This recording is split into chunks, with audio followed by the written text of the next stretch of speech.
This is John Connor. You're listening to Aggie Football, brought to you by Howard Bentley, Buick GMC in Albertville, where we save you money. Albertville Aggie Football is on the air. Once again, Power 107.5 is your home for Albertville Aggie Football. Each week's Albertville games are brought to you by Wilson's Barbecue, Sam Boswell Honda, Randy Jones Associates, Papa Doobies, One Team Heating and Cooling, Mug, Martinez Pools, Marshall County Gas, Liberty Bank, Howard Bentley Buick GMC, H&H Printing, The Groom Room, The Furniture Shop, Foodland Plus of Albertville, Citizens Bank and Trust, BG's, Alpha Agent Dustin Hornbuckle, Albertville Discount Tire, Albertville Discount Pharmacy, and Robert Adderholt for Congress. Now, with your Albertville pregame show, here are your announcers, Harry Galloway, John Gladden, Chris Jenkins, and Keith Ball. The 2025 high school football season is almost here. We're about 30 minutes away from the kickoff here in Arab. Hello, everybody. Barry Galloway back with you again for another season of Albertville Aggie Football. My partners are also back again, John Gladden, Chris Jenkins, and Keith Ball. They'll be joining me in a few minutes to talk Aggie Football 2025. The Aggies are trying to start the new season with their first win in 28 games. That's right. They'll be trying to stop a 28-game losing streak tonight. There are also other games around the area tonight and tomorrow night. And coming up next, we'll talk about the other games here on Power 107.5. Hi, I'm Jason Simpson with Randy Jones & Associates, your local trusted choice insurance agency and proud supporter of the Aggies. We don't just work here, we live here. We know Albertville, and for over 40 years, we've been helping our neighbors protect what matters most. From your home and car to your business and future, we've got you covered with smart, affordable insurance tailored just for you. Come see us on Highway 431 in Albertville or give us a call at 256-878-3271 for your free, no-obligation quote. And you know what we say, go Aggies. Hello, my friends. Terry Mason here for Albertville Discount Tire. Highway 75 in Albertville, you know, next to the railroad track. Albertville Discount Tires, where we sell quality tires at a low wholesale price. Minor repairs, front-end alignments, lift kits for your trucks. We got it all at Albertville Discount Tire here in downtown Albertville. Look, here at Albertville Discount Tire, Daniel knows we can't get everyone's business, but he sure does want yours. Albertville Discount Tire. 256-891-6000. The Furniture Shop Lazy Boy Comfort Studio in Albertville and Henniger is offering you low prices on all Lazy Boy furniture. Their showroom is filled with spectacular selection of recliners, sofas, entire room groups, and much more. Lazy Boy is designed to fill your home with quality crafted furniture with exclusive features for feel-good comfort that's built to last. Come on in now and save at the Furniture Shop Lazy Boy Comfort Studio on Highway 431 in Albertville and Highway 75 in Henniker. At Liberty Bank, we value our local schools and are proud to support all of our teams because this is our community too. To everyone who puts in the long hours of practice to help our kids win in life and on the field, we salute you. Whether you're coach from the sidelines, sell concessions, or score touchdowns, the Liberty Bank team is cheering for you. So from our team to yours, let's make it a great season. Liberty Bank. Local bankers serving local customers since 1971. The Furniture Shop Lazy Boy Comfort Studio in Albertville and Henniger is offering you low prices on all Lazy Boy furniture. Their showroom is filled with spectacular selection of recliners, sofas, entire room groups, and much more. Lazy Boy is designed to fill your home with quality crafted furniture with exclusive features for feel-good comfort that's built to last. Come on in now and save at the Furniture Shop Lazy Boy Comfort Studio on Highway 431 in Albertville and Highway 75 in Henniker. This is Billy Ann with Howard Bentley Buick GMC. We want to wish the Albertville Aggies good luck this year. Whether you are on the field or performing at halftime, we are cheering for you. Check us out for all of your vehicle needs. From sales to service, we have you covered. And remember, it's always worth the drive to Howard Bentley Buick GMC. Go Aggies! Some of the other games coming up this weekend include Boaz taking on Madison County. Southside will play at Gunnersville. It's Gaston playing at Asbury. DAR home against Brindley Mountain. Scottsboro travels to Fort Payne. Sardis playing at Geraldine. You've got Fife playing at Maplesville. Valley Head will play at Cedar Bluff. Sylvania travels to North Jackson. You got Section taking on Ider. Jacksonville at home against Etowah. Southeastern plays at Glencoe. Gadsden City, they're playing at Muscle Shoals. Coosa Christian at home against Pierce County, Georgia. You've got West End playing Pleasant Valley. Cherokee County, they'll play at Piedmont. Sandrock, they're home against Spring Garden. Galesville, they're going to be at Donahoe. Woodville, they'll play at North Sand Mountain. Locust Fork, they're going to travel to Aniana. Susan Moore's playing at J.B. Pennington. Whitesburg Christian playing at Cleveland. And Holly Pine takes on Appalachian. Just a few of the games coming up this weekend. Coming up next, we're going to go live to the field as Albertville takes on Arab next here on Power 107.5. Bright stadium lights, a pool of cold water to dive into, a warm gymnasium to watch from the bleachers or hustle on the court. Since 1943, the Municipal Utilities Board of Albertville has been behind these moments, lighting the way towards a brighter future for Albertville. As proud supporters of our community and Albertville City Schools, every game you play, every practice you attend, and every moment you cherish is powered by a team you can trust. From clean water and wastewater management to electricity, MUB delivers reliable services at a reasonable cost. You can trust MUB to keep the lights on and the community strong now and for generations to come. It's football time in Alabama. The players are hitting the field, the cheerleaders are firing up the crowd, the drum major is striking up the band, and we all stand for the national anthem. This is Congressman Robert Adderholt. While you cheer your favorite team this season, I'll be on President Trump's team shaking things up in Washington. When we stand on conservative principles, it's a win for everyone. I'm Robert Adderholt, and I approve this message. Paid for by Adderholt for Congress. Albertville Discount Pharmacy has been providing prescription and healthcare needs to the Sand Mountain area for over 30 years. With 3 pharmacists, Amy Honey, Brett Hogan, and Eddie Campbell, you will feel the confidence their staff provides. They want to be your pharmacy. Phone 256-878-1515 or come by Albertville Discount Pharmacy, your hometown pharmacy at 422 North Broad Street in Albertville. What would happen if you were no longer around to take care of your family? It's a tough question, but one Alpha Insurance can help answer. With life insurance from Alpha, you can have peace of mind knowing your loved ones are protected. Call Alpha and let us show you how affordable life insurance can be. In Albertville, call me, Dustin Hornbuckle, at 256-572-2159 or stop by our office at 6271 U.S. Highway 431. Now, let's go to the field for all of tonight's action with your announcers Barry Galloway, John Gladden, Chris Jenkins, and Keith Ball.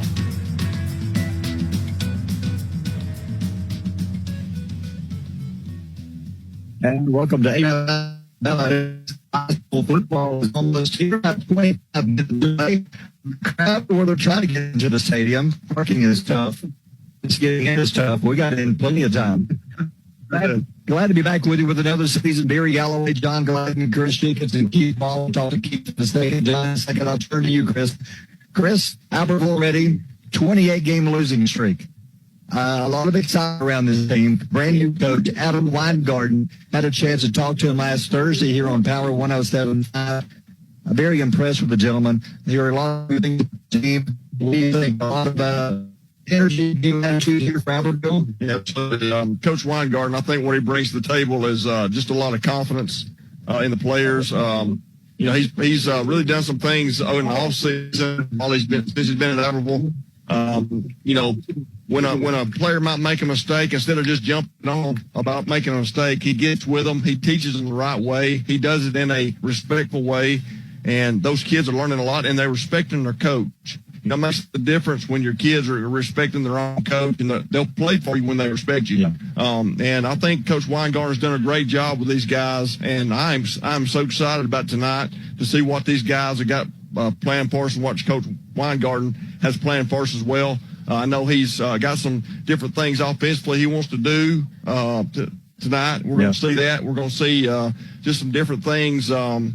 Special teams, maybe different things we hadn't seen, but I'm looking forward to this new era and Coach Weingarten that he's coming into Albertville. How important is game one with this new attitude, new energy, if you can come away with a win tonight? How big is that for Albertville? Oh, absolutely big.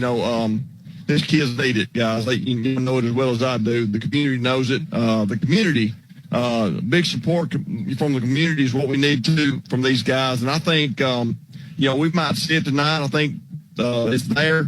we just gotta bring it and do it. Yep. Let's go down to the sideline. The Gilbert and Ball Ford and Albertville sideline update, scoring update. He's working this year with one arm. He is injured. He had a little surgery earlier in the season.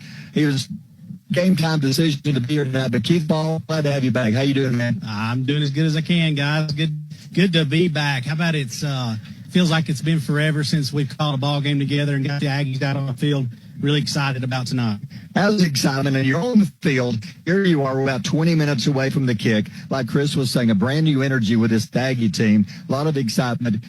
You can kind of feel it around town almost, can't you? Yeah, I've had people the last 2 or 3 weeks asking me about this ball game tonight. What do we think's going to happen? What do we think it's going to look like? How are we going to look different? A lot of enthusiasm behind Coach Heingard. He came in. He implemented a really good summer program. A big part of the summer program Chris was talking about is character building. He's really invested in these guys. They're going to play hard for him. We went to practice, and got our picture made a couple of weeks ago, and the energy on the sideline was stuck out to me. All the guys have a ton of energy and we're really excited. I think and we got our way tonight. I was just going to talk about some impact players, guys. We got some guys this year. I feel like we've been young for about 5 years. CJ started having to play as that starting quarterback as an 8th grader. I feel like he's been around for forever, and he's going into his sophomore year. He's going to have to really step up. I watching him in pregame. He throwing the football. He looks different this year. You can tell he's matured a lot. He's got a zip on the ball. He throws a really good deep ball. He kind of can put it up and let those guys run under it.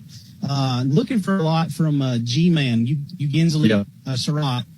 He's a bigger type running back. He's a hard-nosed guy. The only thing he's missing from his game from last year was that, and that comes with it, just experience. Let him get some carries, and a couple of guys he's going to be running behind. Christian Ramirez and Colton Battles, 2 seniors, are really going to have to step up and be leaders. You also got Kellen Hampton. He's an 11th grader playing center. Those guys are really going to have to step up. Offensive line, I would say that's probably a place that we've been the youngest over the last couple of years. Had to move some guys around. Colton got hurt last year. He didn't get to play. And we've had a couple of guys get banged up already this year, but really looking forward to tonight's game. Cooper Scott is another guy that got hurt last year, and he's an athlete, guys. He's a guy he's a speedster. He can really catch a ball and make some plays. And another guy, and I'm sure John's going to talk about this guy, he's a junior, Jude Van. Jude Van is going to be the guy back there that kind of gets everybody lined up on the defensive side of the ball from the safety position. So some of these younger guys, 2 years ago, they got thrown to the fire. They had to play as freshmen, as sophomores. Now they're juniors and seniors. Looking forward to seeing what they can do in leadership roles and how they step up for this team. Keith, glad to have you back with us for another year. Before we talk to John, let's take a time out. It's brought to you by Weddings, Pageants, and Proms. You're listening to Albertville Aggies Football here on Power 107.5. Hi, I'm Jason Simpson with Randy Jones and Associates, your local trusted choice insurance agency and proud supporter of the Aggies. We don't just work here, we live here. We know Albertville, and for over 40 years, we've been helping our neighbors protect what matters most. From your home and car to your business and future, we've got you covered with smart, affordable insurance tailored just for you. Come see us on Highway 431 in Albertville or give us a call at 256-878-3271 for your free, no obligation quote. And you know what we say, go Aggies. Albertville Discount Pharmacy has been providing prescription and healthcare needs to the Sand Mountain area for over 30 years. With 3 pharmacists, Amy Honey, Brett Hogan, and Eddie Campbell, you will feel the confidence their staff provides. They want to be your pharmacy. Phone 256-878-1515 or come by Albertville Discount Pharmacy, your hometown pharmacy at 422 North Broad Street in Albertville. The Furniture Shop Lazy Boy Comfort Studio in Albertville and Henniger is offering you low prices on all Lazy Boy furniture. Their showroom is filled with spectacular selection of recliners, sofas, entire room groups, and much more. Lazy Boy is designed to fill your home with quality crafted furniture with exclusive features for feel-good comfort that's built to last. Come on in now and save at the Furniture Shop Lazy Boy Comfort Studio on Highway 431 in Albertville and Highway 75 in Henniger.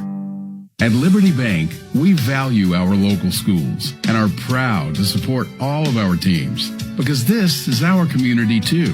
To everyone who puts in the long hours of practice to help our kids win in life and on the field, we salute you. Whether you're coach from the sidelines, sell concessions, or score touchdowns, the Liberty Bank team is cheering for you. So from our team to yours, let's make it a great season. Liberty Bank. Local bankers serving local customers since 1971. Bright stadium lights, a pool of cold water to dive into, a warm gymnasium to watch from the bleachers or hustle on the court. Since 1943, the Municipal Utilities Board of Albertville has been behind these moments, lighting the way towards a brighter future for Albertville. As proud supporters of our community and Albertville City Schools, every game you play, every practice you attend, and every moment you cherish is powered by a team you can trust.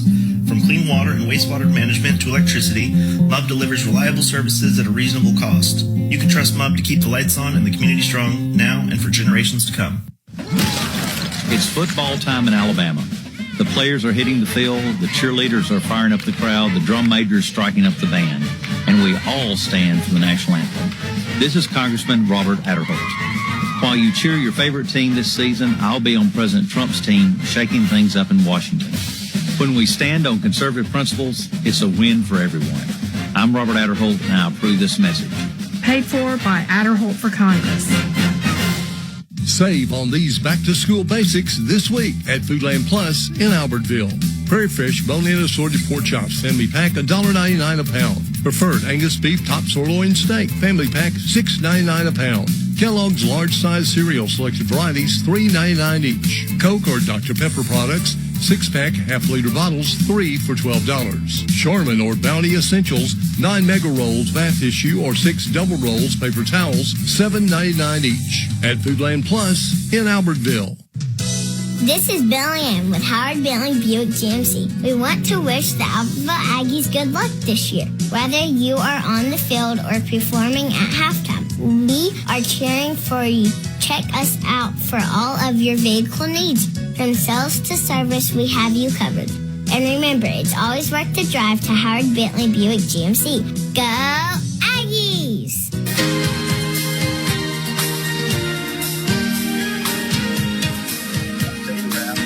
Senior night. Go figure. We're about 15 minutes away from opening kick. Let's talk about A-Rab. John Gladden, it's been a couple of years since the Aggies have beaten A-Rab. They've lost 5 in a row to the Arabian Nights. Last win, you have to go back to 2017 when they beat A-Rab. Last year, it wasn't even pretty, 35-0. Let's talk A-Rab. They lost a lot of players off last year's team, especially a key player, a quarterback. Yeah, absolutely. When you at the entire Arabian Night offense that Coach Routon had the opportunity to inherit last year. He had a lot of playmakers, and he had a lot of experience all over the field. Check in now, Barry. A year later, he only brings back 3 out of 11 on the starting offense. And, Barry, how about this? 83% of their touchdowns and 85% of their entire offensive production is now graduated. Coach Routon tonight, very much like Coach Weingarten across the way for Albertville, trying to figure out what he has as a team. Coach Routon is doing the exact same thing because of the youth over on the offensive side.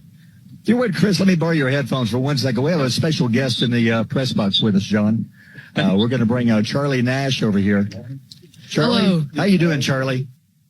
I'm doing good. John, have you met Charlie? I have met Charlie Nash. Charlie Nash is actually one of our interns this year for Power 107.5 FM over at AIA, Albertville Innovation Academy. One of the programs of study that you can take over there is radio and TV broadcasting, led by Mr. Billy Dunn. Mr. Dunn reached out to us and said, hey, I have a young man who thinks he wants to go into radio and TV broadcasting. He wants to be a part of that. Was wondering if we could do an internship. I talked to you, and yes, sir. Barry, we've got an intern up in the booth now. So what do you think so far, Charlie? It looks better. I've been with them for first day of practice. It looks better than it was. I feel like how we were last year, It was different. We had a different team and everything else. Now we have Coach Weingarten come in, and he wants us to be a family. It's all around family thing. He worship that around us, family, all family. And it's all family around Albertville. So you're impressed with a lot of what you've seen from the team this year? Yes, sir. It's a lot different from I said previously. Our whole team now it looks different. It looks much better than it was. It has a lot of progress than it was. Charlie, good to have you with us. We'll talk to you again. Yes, sir. Weddings, pageants, and proms. It's Albertville A-Route next year on Power 107.5. What would happen if you were no longer around to take care of your family? It's a tough question, but one Alpha Insurance can help answer. With life insurance from Alpha, you can have peace of mind knowing your loved ones are protected. Call Alpha and let us show you how affordable life insurance can be. In Albertville, call me, Dustin Hornbuckle, at 256-572-2159 or stop by our office at 6271 U.S. Highway 431. As part of our community focus, Citizens Bank and Trust is especially proud of our school branch program. The Aggie branch at Albertville High School is a real bank office where students and school employees can cash checks and make deposits. The Aggie branch is operated by students who get real-world experience plus classroom education about finance and economics.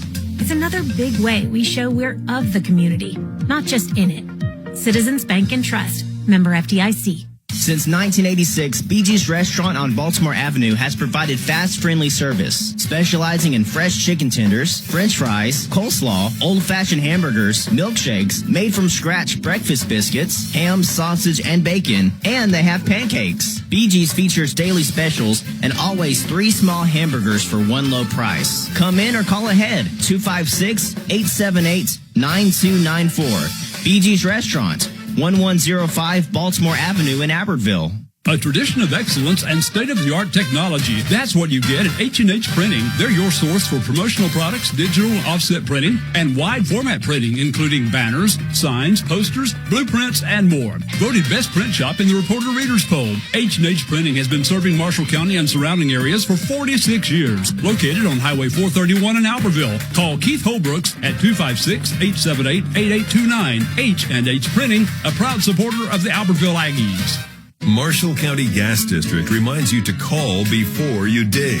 Call 811. Know where you can dig. Utility lines and pipes could be buried anywhere on your property. Whether you hire a contractor or do the work yourself, always contact the Marshall County Gas District before you dig. Call to prevent outages, property damage, and even serious injury. Call 811. Dig safe. It's smart, it's free, and it's the law. A safety message from the Marshall County Gas District.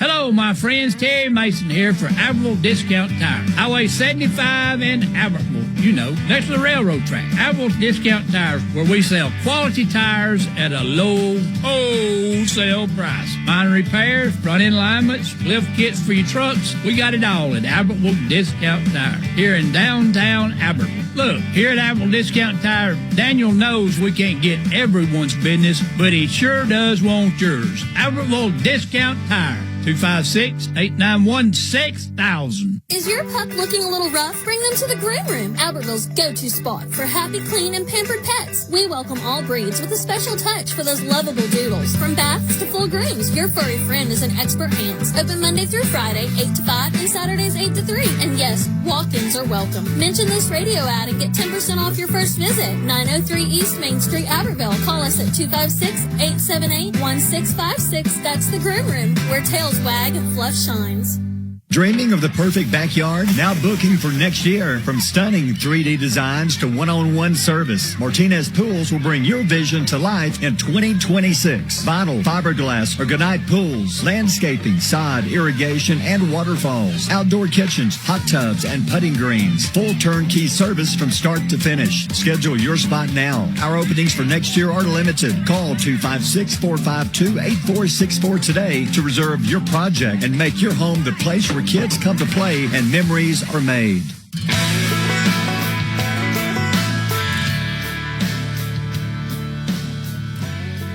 Go back to Arab, about 9 minutes away from the opening kick. Albertville at Arab, opening game of the season. The captain's getting ready to come out. But, John, going back to Arab again, they've really given the Aggies hits the past couple of years. But they've had some of the best quarterbacks in the county the past 2 years. But Puccio graduated last year. So, finally, a quarterback that's not one of the best in the county.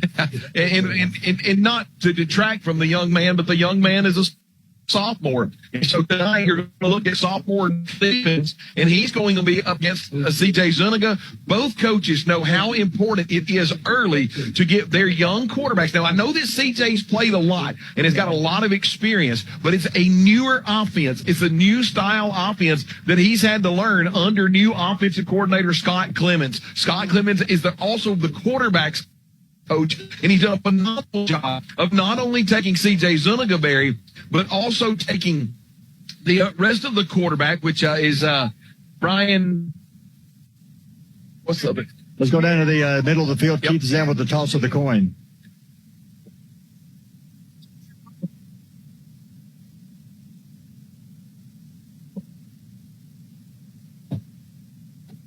Can't hear a thing they're saying, can you? No.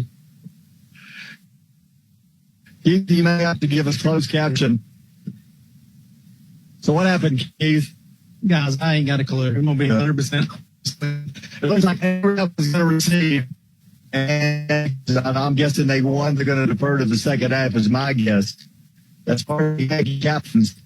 Down the middle of the field, we've got Ignacio Camacho, number 42, number 8. Colin Parker, number 71 for the Aggies.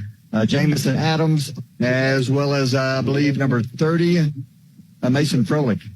So what about the starters for tonight's game, John? Yeah, tonight, a lot of starters in a lot of different places. And to be honest with you, when you look at the starters, the one that I couldn't bring up to mind a while ago was Parker Gibson, who looked really good in warm-ups as well. A lot of different players are going to rotate in and out. You're going to hear a lot of different names being called. But both of these coaches told me the most crucial part of this game is getting their young quarterbacks and getting their offensive fruit going in the first quarter. Coach Roughton knows he's got a sophomore quarterback that's going to be facing a pretty experienced defense on the other side of Albertville. C.J. Zuniga with the new offense, he's got to get a grasp of that. Should be an exciting first quarter. Who are the starters on defense, John, for the Aggies?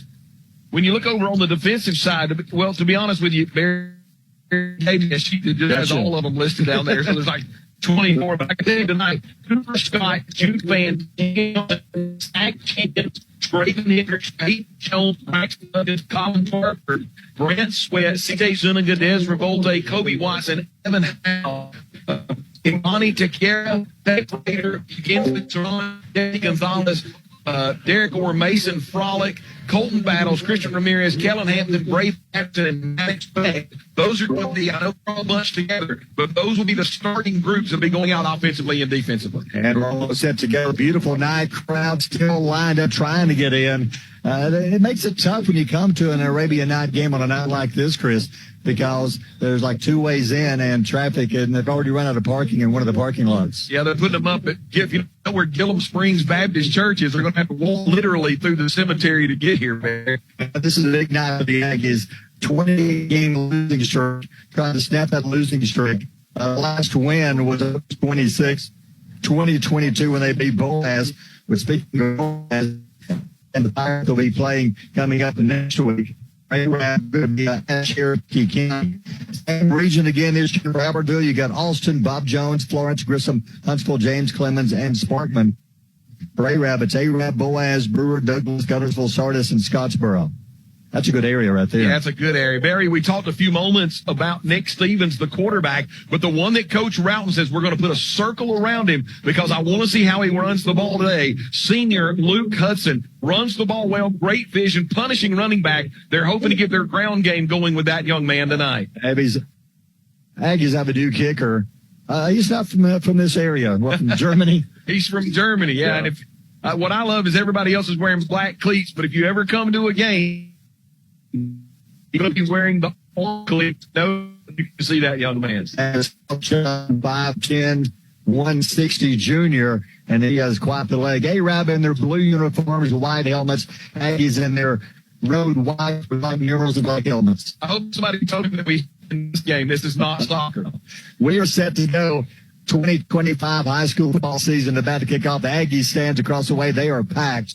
Well, packed at the band, but still they have a big crowd. And we're underway. High school football is back. Here's a kick, high kick. Around the 5-yard line. Here's a return to the 10, to the 15, to the 20, 25. He has popped. 25, 26, goes down. 26-yard line. That was Davis Kinney on the return. Aggies bring him down 1st and 10 for the Knights. Yeah, has a great job there. Number 8, Colin Parker coming right down the hash mark. Coach, he's able to slide between 2 blockers. Got his thumb in the crossface.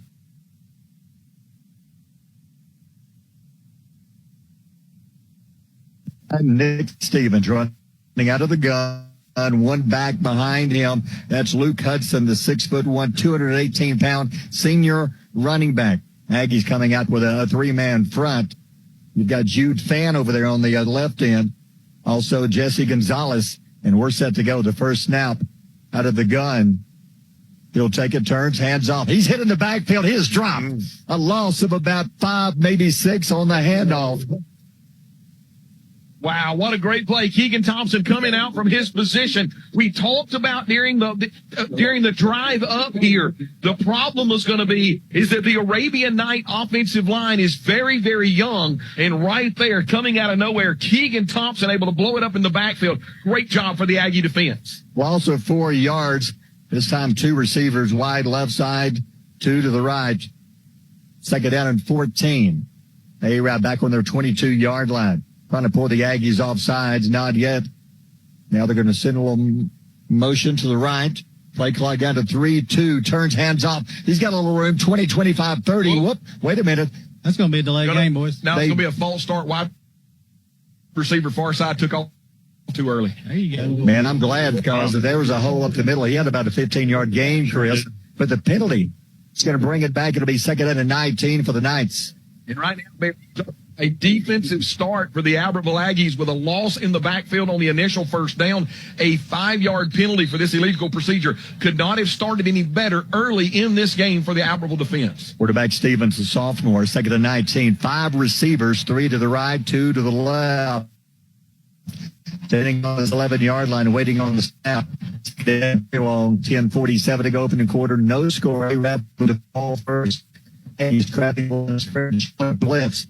A lot of time, still waiting on the snap. Man, there's motion all over the place. Another penalty. Looks like A-Rab coming out. The team with the nerves, the jitters right off the bat, John. That's exactly right, because what's happening, those linebackers are walking up. They're backing out of there, and when they back out, the outside linebackers are coming up. It's confusing the offensive line making their calls up front. The quarterback is delayed. He says Hunt. Center doesn't hear him because he's still making line calls. The wide receivers took off, and right now it's the Arabian Knights that are having trouble with the Albertville Aggie defense. Back on their 11-yard line, they've got to go to the A-Rab 37, so it's second and 26.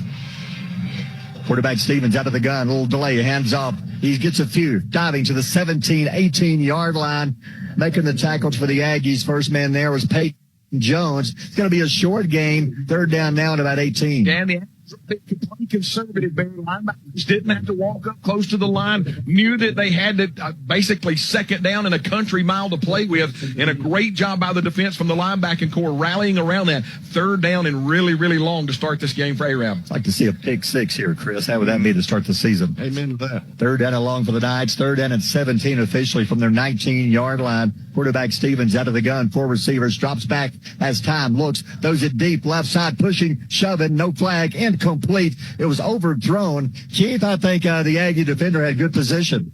Yeah, he had great inside position. He was on his hip the entire time. Did a great job right there. Got a 3 and out. That's the way to start this thing off, guys. Cooper Scott playing deep that time, John. Some good defense. Came here along the near boundary with number 5, their best wide receiver, Zach Hallman, coming up. Cooper Scott did a great job of just standing his ground. And literally the Arabian Night wide receiver, Barry, had to play defensive back. Cooper back at the 49-yard line. The kick, high kick, short kick.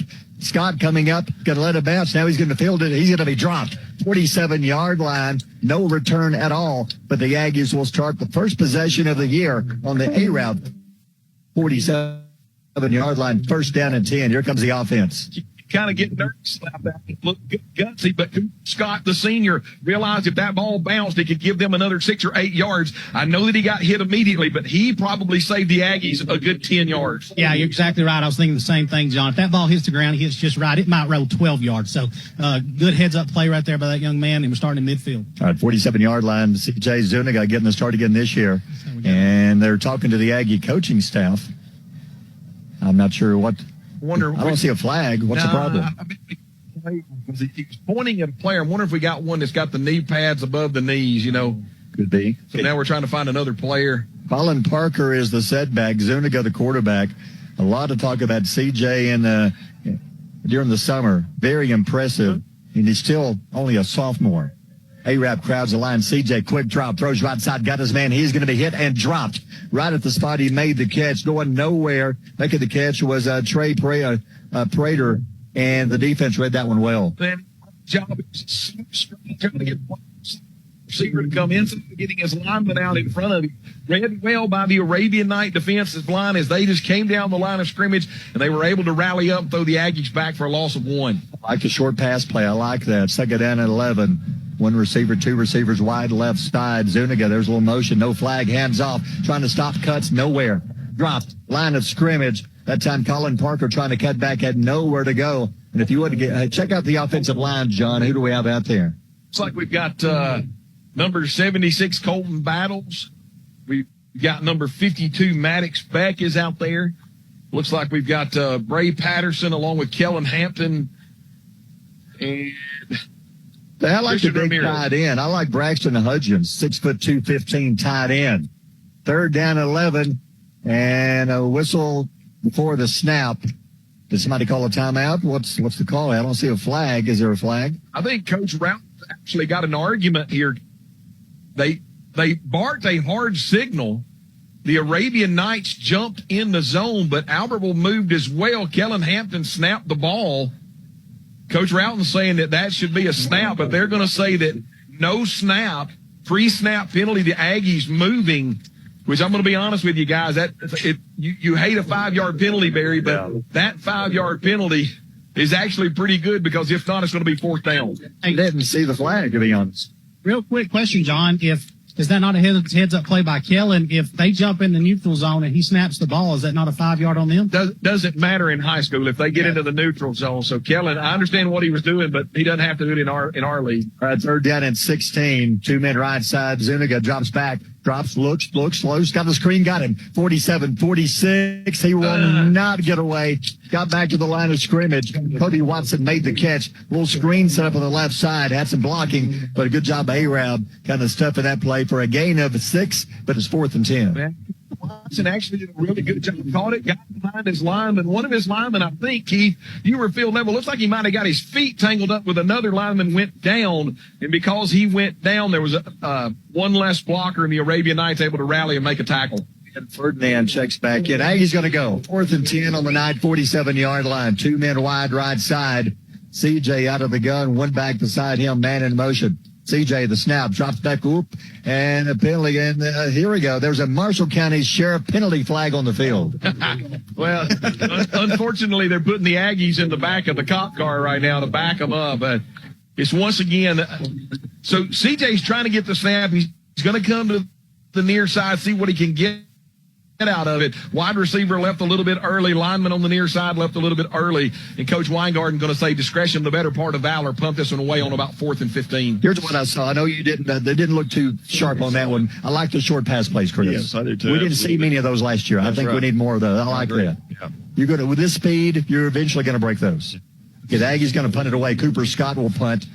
1 night back deep on the 16-yard line. 7:09 to go in the opening quarter. There's no score. Neither team could do much with it on their first possession. A 1 hopper back to Cooper, chasing it down, picks it up, gets away. He's going to have to run, and they got him. Back on the Aggie 34-yard line. Yeah, Cooper Scott right there. I know that you're trying to run. You're trying to make something happen. At that point in time, you've got to rugby kick that ball out of there and just get it out of there. Cooper Scott trying to field it like you would if you were a baseball player fielding a ground ball. He was able to do it, gets here to the near boundary. But the first little slight thing that happened going the wrong way, the Arabian Nights able to take advantage, and they've got great field position. Yeah, a bad snap. It bounced back to Cooper, bounced off his hands. He picked it up, Arab all over him. They recover. Actually, they tackle him on the Aggie 32-yard line. That's where they'll start this drive. Quarterback hands off up the middle. Got a little hold, 30, 29, 28. He'll dive. He'll be cut down after a gain of about 5. Making the tackle for the Aggies. You couldn't see who that was on the tackle. 18, Imani Tekiera coming up as a linebacker was able to get him down, but a good job that time by the Arabian Night offensive line of reestablishing the line of scrimmage, giving a lane for the running back to go. He gets north and south immediately, Barry, 5-yard gain. Second down and 5 on the Aggie 28-yard line. About halfway through the first quarter of the football season, no score. Arab second and short. Quarterback Stevens, one back beside him. That's big Luke Hudson. Man in motion to the left. Quarterback turns, hands off to Hudson's going to stop, cuts back to the middle. 25, 24. They're going to stand him up at the 24. Peyton Jones, one of the first Aggies, also on the tackle was Mason Froelich. And there's a late flag coming in. It's going to be 3rd down and 2, but what is the flag as we have another Marshall County Sheriff penalty flag on the field? Well, we got an Arabian Night coming out of the bottom of the pile with his helmet off, and that would you would kind of allude the fact that maybe the Aggies grabbed the face mask on the way down. However, the way that the referee from the sideline came out and threw that flag pretty emphatically, that might actually be a big 15-yarder, Barry. See what the call is. It was a loss of a yard on the carry, but the flag is down. They're going to check and see what it is. We may have a heat timeout coming up. 6:10 to go in the quarter, no score. I haven't seen the signal yet. Nobody is moving either way. Are they saying no penalty? No, wait a minute. Here we go. It is a face mask. Albertville. Are there 2 flags? That's what I'm wondering. What are they doing here? Yeah, looks like that's going to be... and personal foul, Albertville. So 2 flags against the Aggies. Yeah, I think we got a 5-yard face mask, and then maybe one of the Aggies kind of voiced his displeasure about getting called a face mask. Keith, your field level, is that about what you're hearing? Yeah, that's what it looks like, guys. I didn't see the face mask. It was on the other side of the pile, but apparently there were some shenanigans going on while the tackle was going on. Wow, it would have been 3rd down and 7, but with the penalties, now it's 1st and goal on just inside the 10-yard line. Somebody giving somebody the business down there. With his helmet off. That's the last time you want somebody to give you the business when your helmet's off. Exactly. At least give me some business with my helmet on. Barry, right now, the Aggie defense came out in that initial drive, did a great job. We know that the Arabian Nights are in field goal range. Got to stand up tall now. 9.5-yard line, 1st and goal. High snap, Stevens. Quick pitch left side. He gets away from one man. There's a flag. There's another Marshall County Sheriff penalty flag on the field. There's a holding call. One of the Aggies broke through, was about to get him, and one of the Knights just pulled him down to the ground. Yeah, that's going to be 1st-degree felony mugging because he actually pulled the Albertville Aggie had come up field, had played everything as perfect as you could. Actually, I believe that was number 4, Zach Jenkins, that had come up, and the blocker that's coming out here along the near boundary. I mean, they're calling it holding, Barry, but it was more of a tackle from the offensive line. Easy call for the referee to make behind the play. So it was a loss of 1 on the play, but with the penalty, they're going to take the flag, and that's going to knock them all the way back to around the 24, 25-yard line. So instead of a 2nd down and goal from the 11, now you got 1st and goal, and now they're going to take the heat timeout. Let's take a timeout brought to you by Weddings, Pageants, and Proms. No score, 5:59 to go in the quarter. You're listening to Aggie Football on Power 107.5. When it comes to your home comfort, you need a team you can trust. At One Team Heating and Cooling, we're here for all your heating and cooling needs. Whether it's repair, installation, or maintenance, we offer the latest in air purification, the new Calgon Air Purifier. This state-of-the-art system works to clean the air in your home by eliminating dust, smoke, odors, and even viruses and bacteria to live and breathe comfortably. Call Don Abbott at One Team today at 256-660-0950. Looking for a taste of the South right here in Albertville? Look no further than Papa Doobie's, conveniently located at 9510 Highway 431. Open Tuesday through Saturday, Papa Doobie's serves up mouth-watering jambalaya, juicy steaks, fresh seafood, and comforting pasta dishes that'll leave your taste buds dancing. And don't forget about Little Doobie's, our charming on-site event center. Planning a holiday party? Book now before spots fill up. Call 256-894-7878. Papa Doobie's, where good food and great times come together. All right, welcome back. Heat timeout. A-Rab looking at second down and long from the 20-yard line. No score. A-Rab ball. Quarterback Stevens, the snap out of the gun, hands off up the middle, bounces off the left side of the corner, runs over man, dragging him to the 14-yard line. Cooper Scott came up and made the hit, but a good run that time by Luke Hudson all the way down inside the 15, so he gets a lot of that penalty yardage back. Yeah, Luke Hudson's one of the ones that they talked about. He's got to have a big game tonight. Runs well, good vision, punishing running back. But, Barry, what I didn't know, a few moments ago, you remember when they got the 5-yard penalty and then the 15-yard penalty, put the ball inside the 10? Well, when they got that penalty on first down, it was first and goal. So now it's actually second and goal from the 14-yard line. Second to go from the 14. Quarterback Stevens out of the gun, went back behind him. Clock running 5:12 to go in the first quarter. Man in motion left side. Stevens turns, hands off. Nobody's going to fake. Looks, rolls right side, rolling. Looks at the end zone. Nobody there. Being chased. Rolling out of bounds. Knocked out of bounds. And a nice job of the Aggie defense. He had nobody open in the secondary. Keith, good job by the Aggie secondary. Yeah, they did a great job. It was a good action play. I thought it was going to catch us sleeping right there. Guys able to react. We had, I think it was Mason Frolic ran him out of bounds. I thought he was going to get outside for a second. Good job on the defense, third and long. Once again by Elamani Techeria. Yeah. Yeah, you're going to have to help me out with that one. Yeah. Did a great job. I mean, everybody, as you said, Barry, backside coverage did their job. Quarterback rolls out. Techiera continues to mirror. And then when he gets the point, he just explodes and hits him. And you hate to say the quarterback was going out of bounds, Barry, but he was still in bounds when he took a shot. I'll take my shot, too. Big third down call, third down and go. Quarterback drops back, pitch back left side, there's a big hold right there to the 10, to the 5. He will go to the 1-yard line, but there's another Marshall County Sheriff penalty flag on the field. That was obvious holding. Yeah. Wow. And the offensive line coach for the Arabian Knights is absolutely going nuts, but he's not going nuts at the referee. He's going nuts at his offensive tackle because he had literally reached up in and around the breastplate, is what we call it, on the shoulder pads, had full vantage of it. Referee could see it and hauled the defensive end down on the ground. It was just an easy call for the referee to make, Barry. How many penalties already, Chris? That'll be the Arab's 5th penalty. So a lot of penalties on the Knights. Guys, we're playing that toss play really well. Draven Hendricks able to get outside the tackle much quicker, doing a good job on that play. So now third down and long from the 24-yard line, third down and goal. They're going to a little delay handoff. Gets to the 20, tries to bounce it off. Cooper, make that Peyton Jones going to bring it down around the 15-yard line. Now you're looking at fourth and goal from the 16. You're looking at a long field goal attempt. Yeah, and I think Coach Routon that time was playing it safe for the field goal, just trying to run the ball back to the middle of the field to give his kicker a better chance. And then you had a great job by Peyton Jones. Also, Christian Ramirez able to get in there, bring down the Arabian Knight. Now the Aggies defense needs to stand tall. They're going to try the field goal. T is down 22-yard line, and the kick is up. It looks wide left. It is no good. So the first chance for some points, A-Rab comes up empty wide left with a 32-yard attempt, and the Aggie defense will take over after the bad snap on the punt moments ago. Pressure came.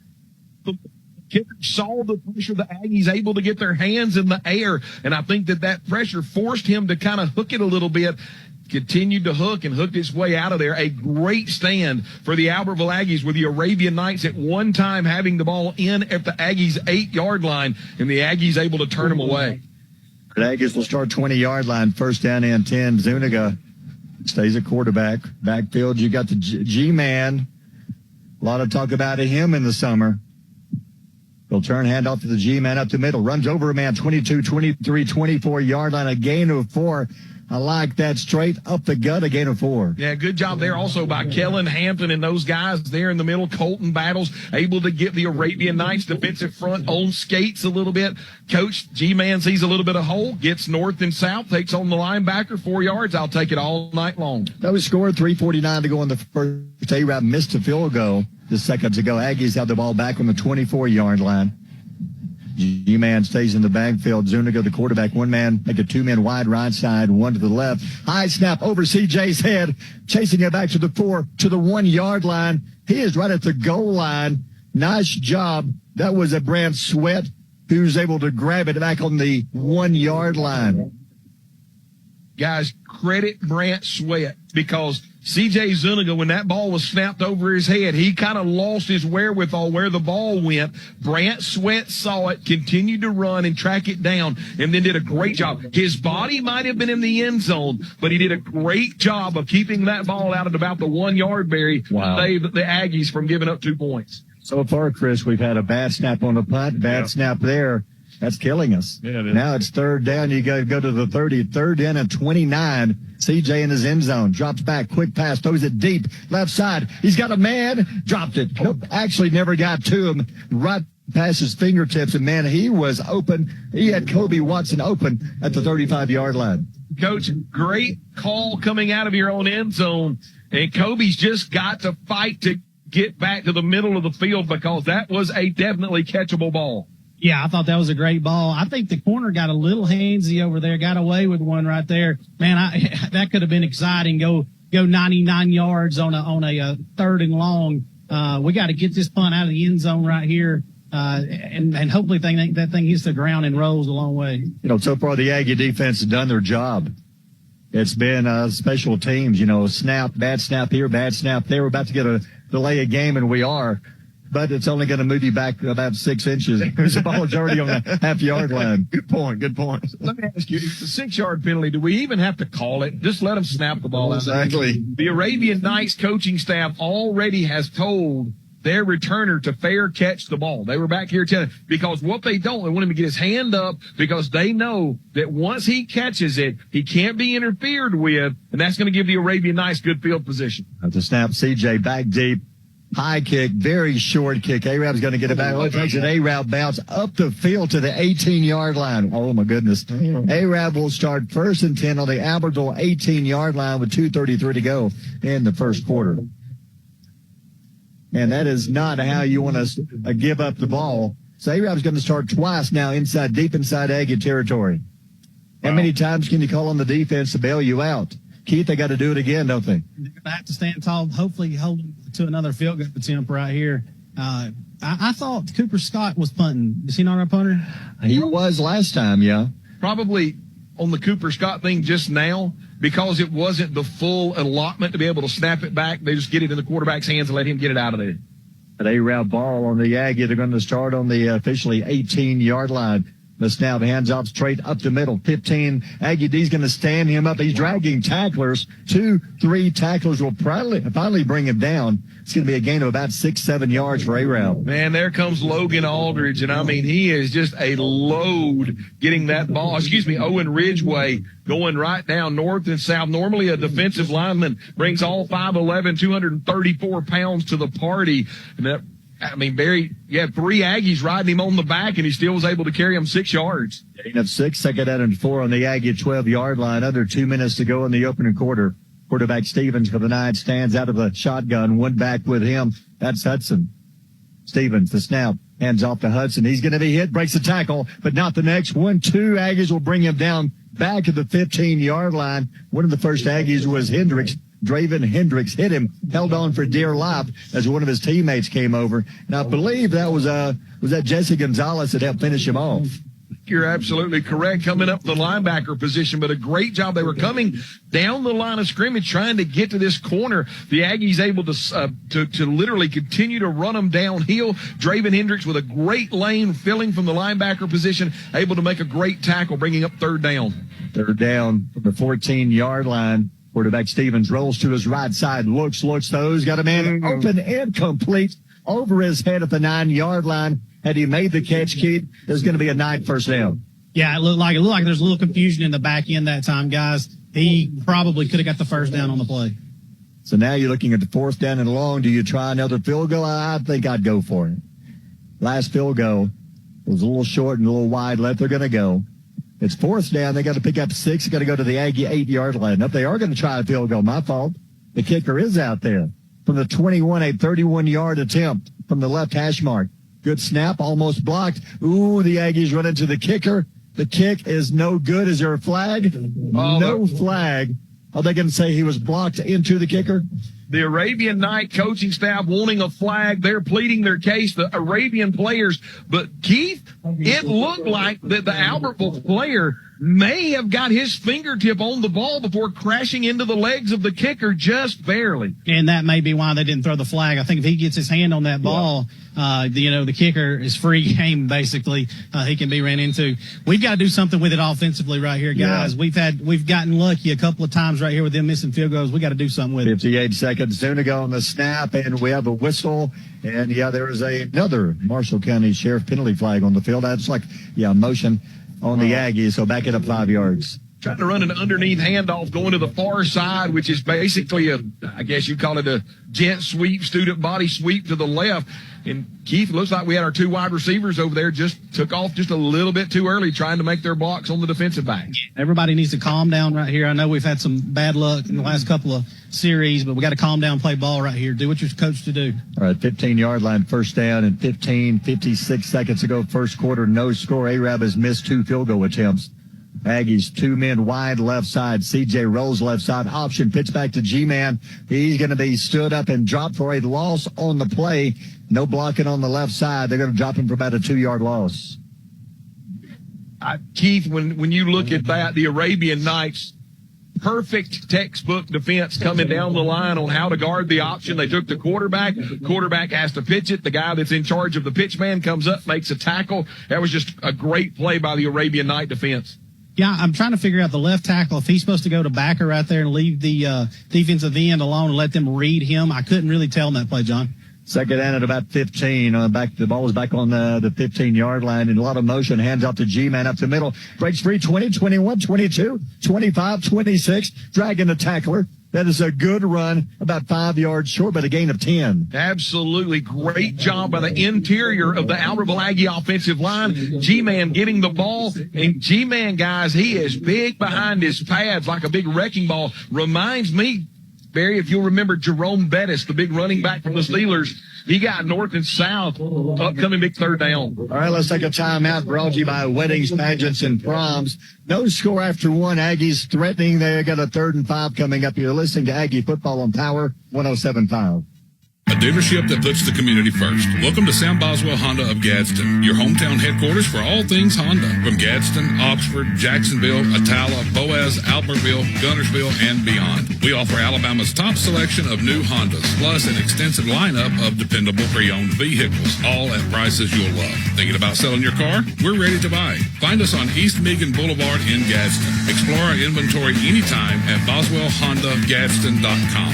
Sam Boswell Honda. Vehicles you can depend on, people you can trust. Wilson's Barbecue in Albertville. The little store with big barbecue. Invite you to come enjoy delicious barbecue before going to the big game. Check out one of their many specials like barbecue salad, barbecue sandwiches, plates, ribs, and chicken. All meat served by Wilson's Barbecue is fresh, never frozen, cooked and pulled daily.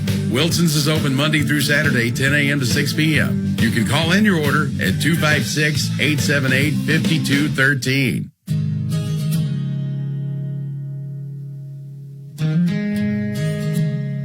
Welcome back to A-Rab. We were back with Albertville Aggie Football presented by Power 107.5 and Howard Bentley Buick GMC. Well, guys, 1 quarter of football, and you would expect a lot of mistakes. Brand new coach, brand new everything, but a lot of mistakes so far. And I will say yes, but I will also counter. What a great job by Derek Martin and his staff with the defensive players. I mean, three times the Arabian Nights have had the ball inside the Albertville Aggie 20-yard line, and 3 times they have been turned away, Barry. All right, 3rd down and 4. Big call coming up from the 26-yard line. CJ out of the gun. They might want to tell Ozzie to hold it down. It turns handoff to Dez. He's going to be hit a drop in the backfield. A big loss on the play. He went down awkwardly. I hope Dez is okay. He is all right. Just an underneath handoff, but that time the right side of the Albertville Aggie offensive line getting pushed back along with the Arabian Nights getting off of those blocks. And Barry, by the time Des Revolte ended up having the ball in his hands, he literally ran into the waiting arms of a couple of Arabian Night defenders. Just nowhere for him to go. I do want to mention there we apologize for the broadcast problems. It's not on our end. It's internet problems here in the stadium. So we hopefully it's going to clear up soon. So we apologize for that. Low snap, Zuniga. Good kick by CJ, chasing it back to midfield. And finally, Arab will start on their side of the field around the 49-yard line, first down and 10. Be their worst start in a couple of possessions, Chris. Yeah, you guys, that last offensive play, I think what hurt us there, it was slow to develop. He was waiting on him to come get the ball. You know, that just killed the play right there. Total offense, not very good in the first quarter, right? No, not very good at all. Maybe 20 yards, maybe at the most. Wow. Still early, still feeling things out. Defense has played great. A-Rap, 49-yard line. Quarterback drops those. Got his nose almost picked off. Sorry, Barry. Almost picked off. And that was I can't see that. It was Jude. Yeah, Jude Fan. Jude Fan almost had a pick six. He timed that perfectly, got a hand on the pass, and he was about a step away from having a pick six. Different routes, but the middle receiver was running about a 6-yard dig route, coming back, looking at the quarterback. Jude Fan read it, jumped the route. Keith, if he's got another step on him, that could be a pick six going the other way. Yeah, it was. One more step, you're right, John, but he actually played it really well. Inside hand was on the receiver, outside hand, away hand, batted the ball down. He did a good job on that play, but the pick would have been nice. 2nd and 10, hands up. He's going to be stopped in the backfield. First Aggie breaking through. I think it was Keegan Thompson hit him first. But there's another Marshall County Sheriff penalty flag on the field. Is it another one against Arab? Is there a motion? You know, it's a loss of 2. If it's against Arab, I might consider declining it and take the play. It'll be 3rd and 12 if you decline the penalty. Yeah, I agree with you. Keegan did a great job. He's been playing defensive end. And Keegan is very fast, and Keegan is very strong. And he is just blowing up the tackle here on the near side, comes down the line of scrimmage, gets his helmet across, textbook tackle right at the sticks. But right now we're trying to figure out, looks like they're pointing Albertville's way. Well, you are correct. They're going to get a face mask. But so you go from what would be possibly 3rd and 12. They're going to mark it off. Is it the personal foul or the 5-yarder? So it's going to be 2nd down and about 6, but still give the Aggie defense a lot of credit, led by Keegan Thompson on the tackle. Hit him in the backfield, dropped him for a loss, but because of the penalty, A-Rab picks up 5, so it's going to be 2nd down and 5 for the Knights. 10:55 to go in the half, no score. Out of the shotgun, drops back, pressure's coming. Stepping back, throws a little screen, got him his hit, and his stopped at midfield and slung down at midfield. Little screenplay set up. Who was the Aggie on the tackle? Can't see the numbers. Mason Frolic, guys. Mason Frolic had a great season last year, off to a good start this year. Keith, did you see? All right, so it was a design middle screen. Mason's coming upfield. He sees it, stops dead in his tracks. When the quarterback throws the ball, he is there, instantaneous tackle. 3rd down and 8, loss of 3. A-Rab on the Aggie 49-yard line. 10:16 to go in the half, no score. The Knights with the ball. Dropping back, rolls to his right side, looks, throws to the sideline, incomplete. The receiver falls down. No pass interference. Good coverage by Cooper Scott. Now the Knights faced with 4th and 8. I would think they'll punt it away. Reach the Aggies. When you make a play on the opponent's sideline, just go back to your huddle, because what you're doing, those coaches are letting that near side referee know that you're talking to their players. You're going to get a 15-yard penalty after a great defensive stop by the Aggies. They just got to go back and play another down. Saw that too, John. They need to cut that out like now. Yep. So there's going to be a timeout at A-Rab. What? Delay a game. I think it's a false start on them. Going to back them up 5, guys. Going to move it back 5 more yards to another Marshall County Sheriff penalty flag. Now the Marshall County Sheriff is getting their money's worth tonight. If you say that much more, you're going to be able to get bail money for everybody tonight. All right. Trying to pull the Aggies offside. They haven't shifted to punt formation yet. Now they do. Aggies one man back deep at the 25-yard line. The snap, another whistle. Wow. There's another Marshall County Sheriff penalty flag on the field. This time you got the far side gunner He's trying to get downfield so he can make a play, and he leaves literally.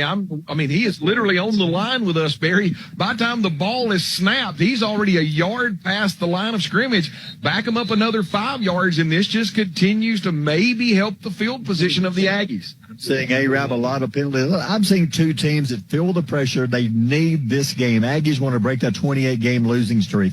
Here's a snap. Ooh. It is partially blocked. Aggies will pick it up at the 42-yard line.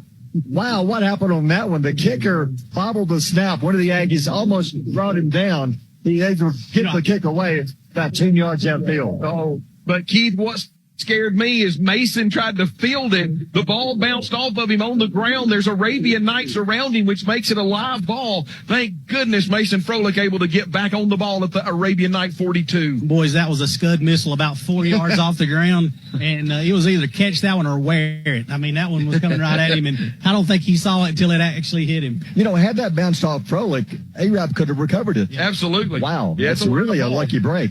All right, Aggie ball on the A-Rab 42. Zuniga hands off up the middle. G-Man, he runs over a man at the 39-yard line. It's a gain of 3, maybe 4. I'm not sure who the Knight was, but he took a knee right into the side of the head. Yeah, that was number 8, Caden Walter, coming upfield to take that one on. And Barry, looks like we may have they're talking to C.J. Zuniga. Where's the penalty? Illegal shift. Yeah. Oh, goodness. What I'm seeing again is two teams that really feel the pressure of winning this game. For the Aggies, you want this so bad. But, A-Rab, you don't want to be the team that allows a team with a 28-game losing streak to beat you. You know that the pressure's on the Arabian Nights, especially at the end of the first quarter. You had the ball 3 times in perfect position to be able to get points off the board. The Aggies defense turns you away. That just cranks up that pressure on the Arabian Night offense. Barry, right there, the illegal shift. Rather than take the down and back him up, they went ahead and took it. They're going to back it up 5 yards, but it's still going to be 1st and 15.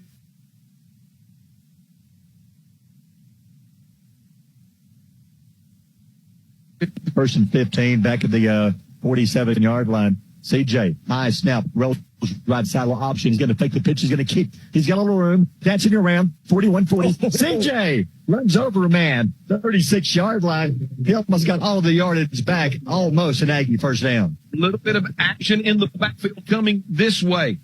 Go speed sweep the far way. The Arabian Nights do a great job of covering the pitch man, but they failed to get C.J. Zuniga. C.J. gets north and south, very elusive quarterback, and then comes mano a mano versus an Arabian Night defender, runs him over. Barry Watt was 1st and 15. He's able to gain 10 yards. 32-yard lines where they got to go. It's 2nd down and 4, they're going to call it. CJ with G-Man behind him. The high snap, hands of G-Man up the middle. They're going to trip him up right over the line of scrimmage. He dives, gets a yard, maybe a yard and a half. But now you're looking at 3rd and about 3. I would say it's still 2-down territory. Keith, those guys coming up from the secondary, when they see you Gensley coming at him, he's going to have to get his pad level lower because they are definitely hitting him in the knees. Don't want that young man to get injured. Man, if he can find some vision, he's going to be a heck of a back. What they're seeing right there, coaching staff is seeing, is they're playing in a 3 technique up front, John, and then probably a shade, or maybe it looks like he's in a 2. There's a big bubble there to run through before he can get it blocked. 3rd down and 3. CJ, the snap. Hands off to G-Man again. Bounces right side. Cuts. 34-yard line. Diving is going to be short by about a yard. 4th and a yard. You got to go for it. So the Aggies, let's see what they've got on 4th and short.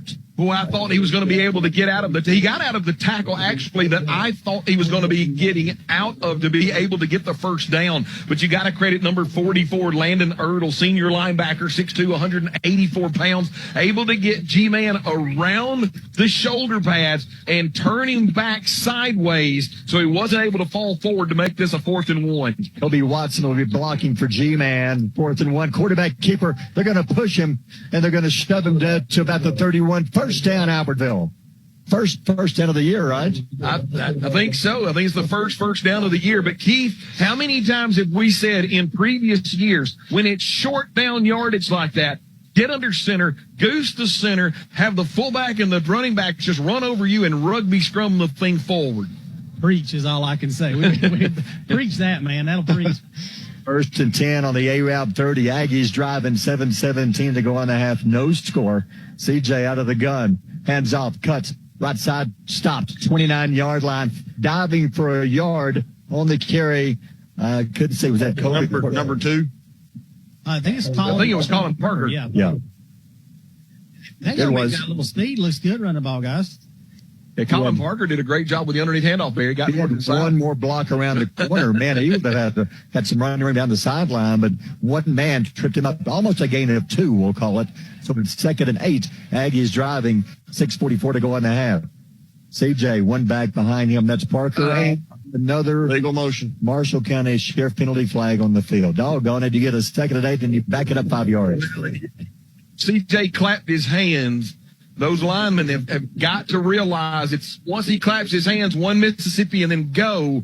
And the offensive lineman unfortunately left when he heard CJ clap his hands and, just didn't get the snap off as quick. And hey, listen, to be honest with you, the offensive line, I'm sure they're excited. They're moving the ball. They're driving the ball. And at that point in time, just left a little too early. Close to another heat time, Matt. 6.5. It's 2nd down now and 13. Back on the A-Route 33. Aggies driving. Best drive of the game so far. 2 men wide right side. I just put one in the end zone. See what you got. CJ drops back. Looks. Throws to the end zone. Got a man there. Overthrows it. He was open in the end zone, about 2 yards too deep in the end zone. We almost had us an Aggie touchdown. But, man, just come up empty.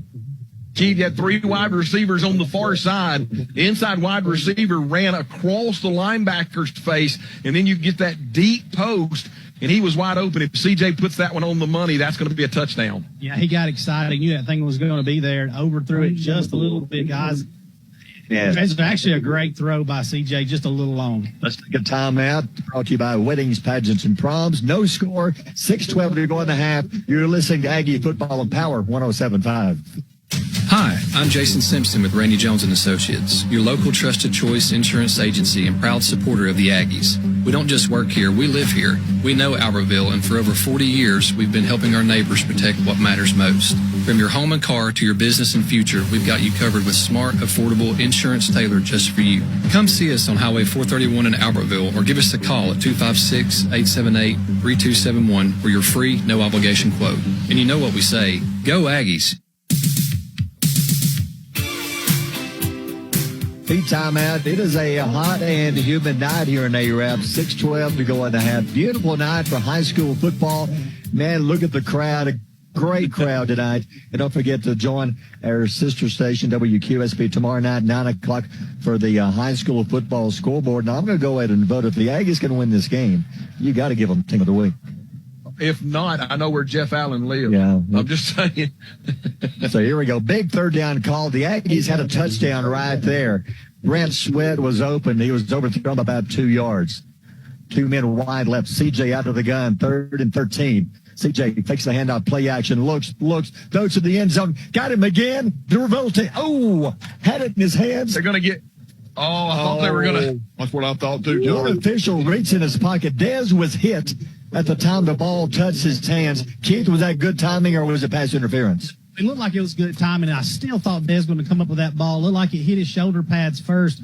Defensive back flashed his hand across his face, hit him in the shoulder pads, bounced off his hands. I thought he was going to come up with that.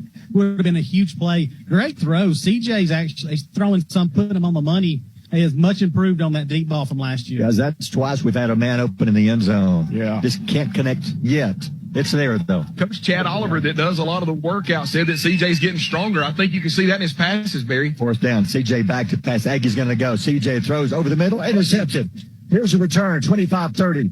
35 to the 40. He's got blocking. One man to the 30. Brought down from behind all the way down to the 29-yard line. So Aggies went for the 4th down. CJ. That flag right there. I thought we had a flag that got thrown in the middle of all of that. It might be holding on the Aggies, but CJ just locks in. He's trying to find a receiver on a sticks route that's going to get him the 1st down. Great job there by the linebacker. He's just reading his eyes. CJ throws the ball up, and he's able to make the interception, and he's able to run it deep back. Hey, credit the Aggies, though, getting back after the interception to make the tackle. Holding against the Aggies, Barry, was the call declined. The Arabian Knights able to strike big time that time, turning the Aggies away from a possible chance at a long field goal by the young German kicker. Man, how big was that? Aggies going for it on 4th down. Wow. And instead of having maybe A-Route with the ball on their 30, they're now on the Aggie 28-yard line. They've had a good start, 3 possessions in the game. So far, the Aggie defense have kept them out of the end zone. So this time, another good start for the Arabian Knights. Quarterback Stevens, the sophomore, out of the gun. Up, he's not in the game. Snaps back to the little Wildcat, to the 20, to the 15, to the sideline. Going to step out of bounds. They change quarterbacks. Hudson at the quarterback slot takes the snap and almost gets an Arabian Knight touchdown. He said this is an impact player for us on the offensive side. Number 3, Luke Hudson, senior running back at 6'1", 218 pounds. Put him back in the Wildcat. Barry, once again, we got a timeout. The Albertville Aggies taking a timeout on the field. The second timeout brought to you by Weddings, Pageants, and Proms. 5:44 to go on half, no score. You're listening to Aggie Football on Power 107.5. Albertville Discount Pharmacy has been providing prescription and healthcare needs to the Sand Mountain area for over 30 years. With 3 pharmacists, Amy Honey, Brett Hogan, and Eddie Campbell, you will feel the confidence their staff provides. They want to be your pharmacy. Phone 256-878-1515 or come by Albertville Discount Pharmacy, your hometown pharmacy at 422 North Broad Street in Albertville.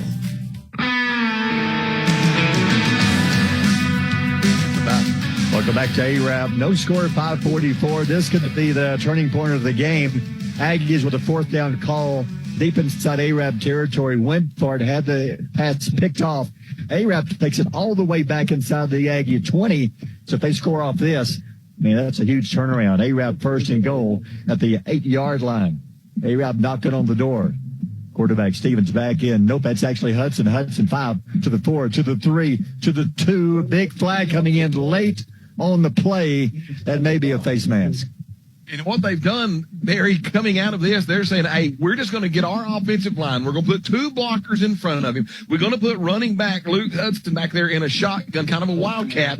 We're going to snap the ball at him, and then we're just going to see who's manning up at the line of scrimmage. And Barry, 2 plays in a row, the Arabian Knights eating up chunks of yardage now just outside the end zone.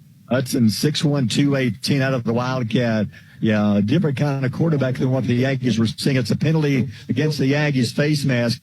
They move it to about the 1.5-yard line. 1st and goal, A-Route.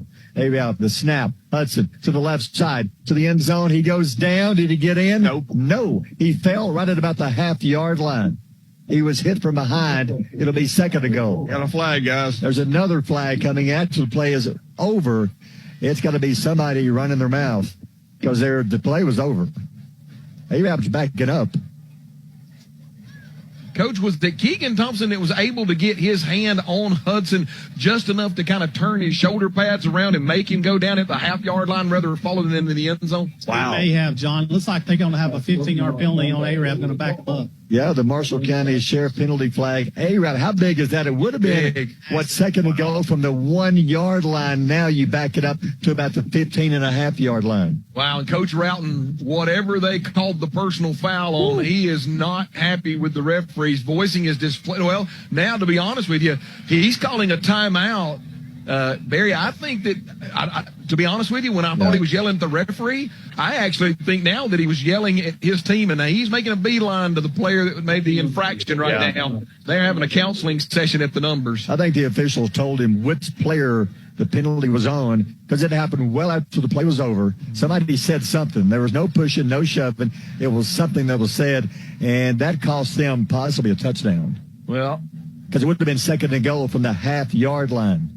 Let me just say that Coach Roughton is not in the offensive huddle right now. Yeah. He caught the infracted player at the numbers, and now Coach Roughton's back here at about the 41-yard line. And I think, Barry, that's probably a good thing. He's needing to walk that off because you alluded to it. The Arabian Knights with the ball inside the Aggie 1-yard line on 2nd down and goal with probably use a golf terminology, a chip in. Yes, sir. But now the Aggies with another chance to turn the Arabian Knights away. If they could change their offense, then nope, they're leaving the running quarterback in. That's Hudson. out of the Wildcat. So it's second and goal from the 15.5. Snap to Hudson. Hudson bounces it off left side, stops, cuts it back 10, 9, 8, 7-yard line.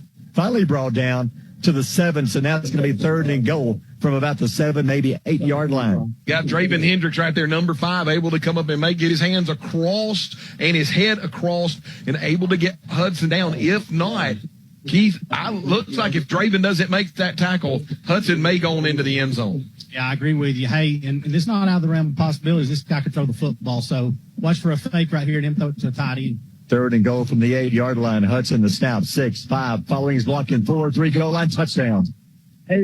First points of 20, 25, 8-yard run from Hudson.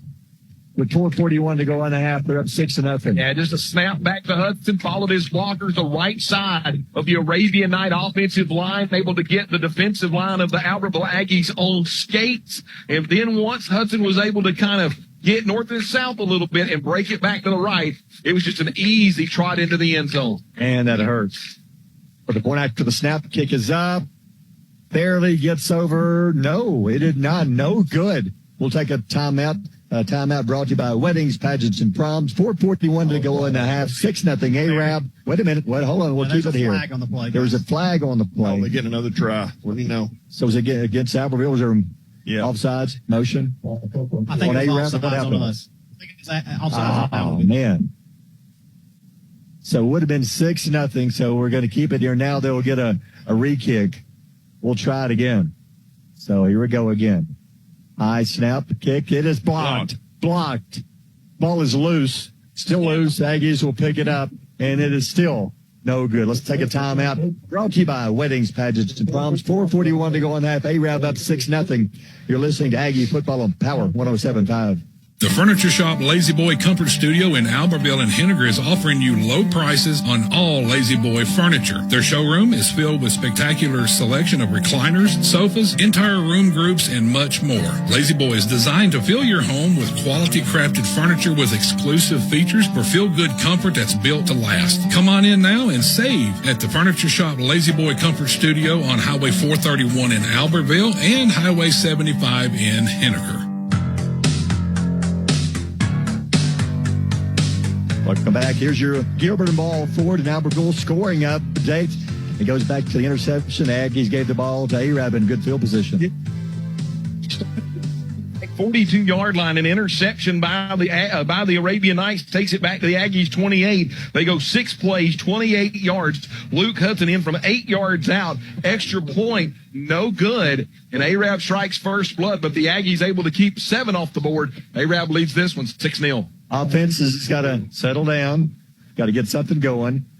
I like the play calling. I like the short pass plays. But so far, the running game, unless they go with G-man up the middle, there's been no running game, Chris. No, there hasn't. And those penalties are killing us. We can't keep doing that. All right, still time here to have 4:41. Got 3 timeouts left here in the first half. Got to get something started. Arab will kick off. Aggies 2 men back deep at the 10. Low line drive going to bounce down the middle to about the 10. Here's a return, 15 to the 20. Cuts it to the middle, 25, 30. Dez over the 30. Going to be slung back. But they're going to give him progress, 31-yard line. That's a good start. So what do you think, Keith? What do the Aggies need to do on this drive? Yeah, 4:34 left. How many timeouts we got? One? Well, we got 2. We got 2. I think we're only taking 1, right? Right. So, hey, run your offense. We need to run the football. We've got to establish a run. G-Man's is gotten some yards, done a little bit up the middle. We've not broke any big plays. We've had to earn every bit of it. Yeah. Just over some hands on some long pass plays. That's going to be there. That's going to come. We say it then, but we've got to set it up with a run. All right, CJ in the gun, turns, hands off, up the middle. Oh, he is popped at the line of scrimmage, and he's going to be swung backwards. Couldn't see who the back was. He was hit at the line of scrimmage, a loss of a yard. They'll give him, I think that was Parker again. So Parker, a loss of a yard, 2nd down and 11. Right there, Barry, your offensive lineman has got to step more flat, and he's got to get there with a little bit more intensity. That time it was the defensive lineman that just wanted to be in the Albertville Aggie backfield more than the offensive lineman wanted to block him. Running back gets the ball. As soon as he gets the ball, face of blue right there in front of him. Second down 11 from the 30-yard line. Zuniga with Parker behind him. Zuniga hands off to Parker up the middle. He's going to be stuck around the 32, 33, just nothing there. He gets about 3, maybe 4 to get in progress at the 34-yard line. So it was a gain of 3. So now we're looking at third down at about 7. I think what the Arabian Nights are doing, if you notice, so C.J. Zuniga's reading the defensive end, and he's going to do that underneath handoff. He's going to keep running it. And what they're doing is they're taking number 6 and they're putting Owen Ridgway in the middle. And now they've moved him back out to the defensive end because they think that he may be going to the outside. I think what it looks like the Arabian Nights are trying to do with their 3-man front, the outside linebackers, they're going to make sure that C.J. Zuniga hands that ball off because they think the interior of their defensive front can make the tackle. Third down 7. Zuniga rolls right side. Looks, still looks. Going to throw into traffic. Got him. Complete. 47-yard line. First down, Albertville. What a great flood route going to the far side. Had one shallow, one past the sticks, one going deep. Keith, I thought for a minute if he threw the ball deep, the Aggie receiver had come wide open on the back end. But discretion, the better part of the valor, able to get the first down. Who was the receiver? I couldn't see, Keith. Was that Prater? I couldn't tell. I think Prater went deep. I think that's Grant Swift. Gotcha. Because there was a massive humanity over on the sideline. I don't know how he even saw the ball to catch it. There's about 5 players all bunched together. First down, Aggie, 47-yard line. Zuniga takes the handoff. Pitch back, right side to the sideline, 45-40. First down, Albertville to the A-Route 41-yard line. How about Zuniga running the option?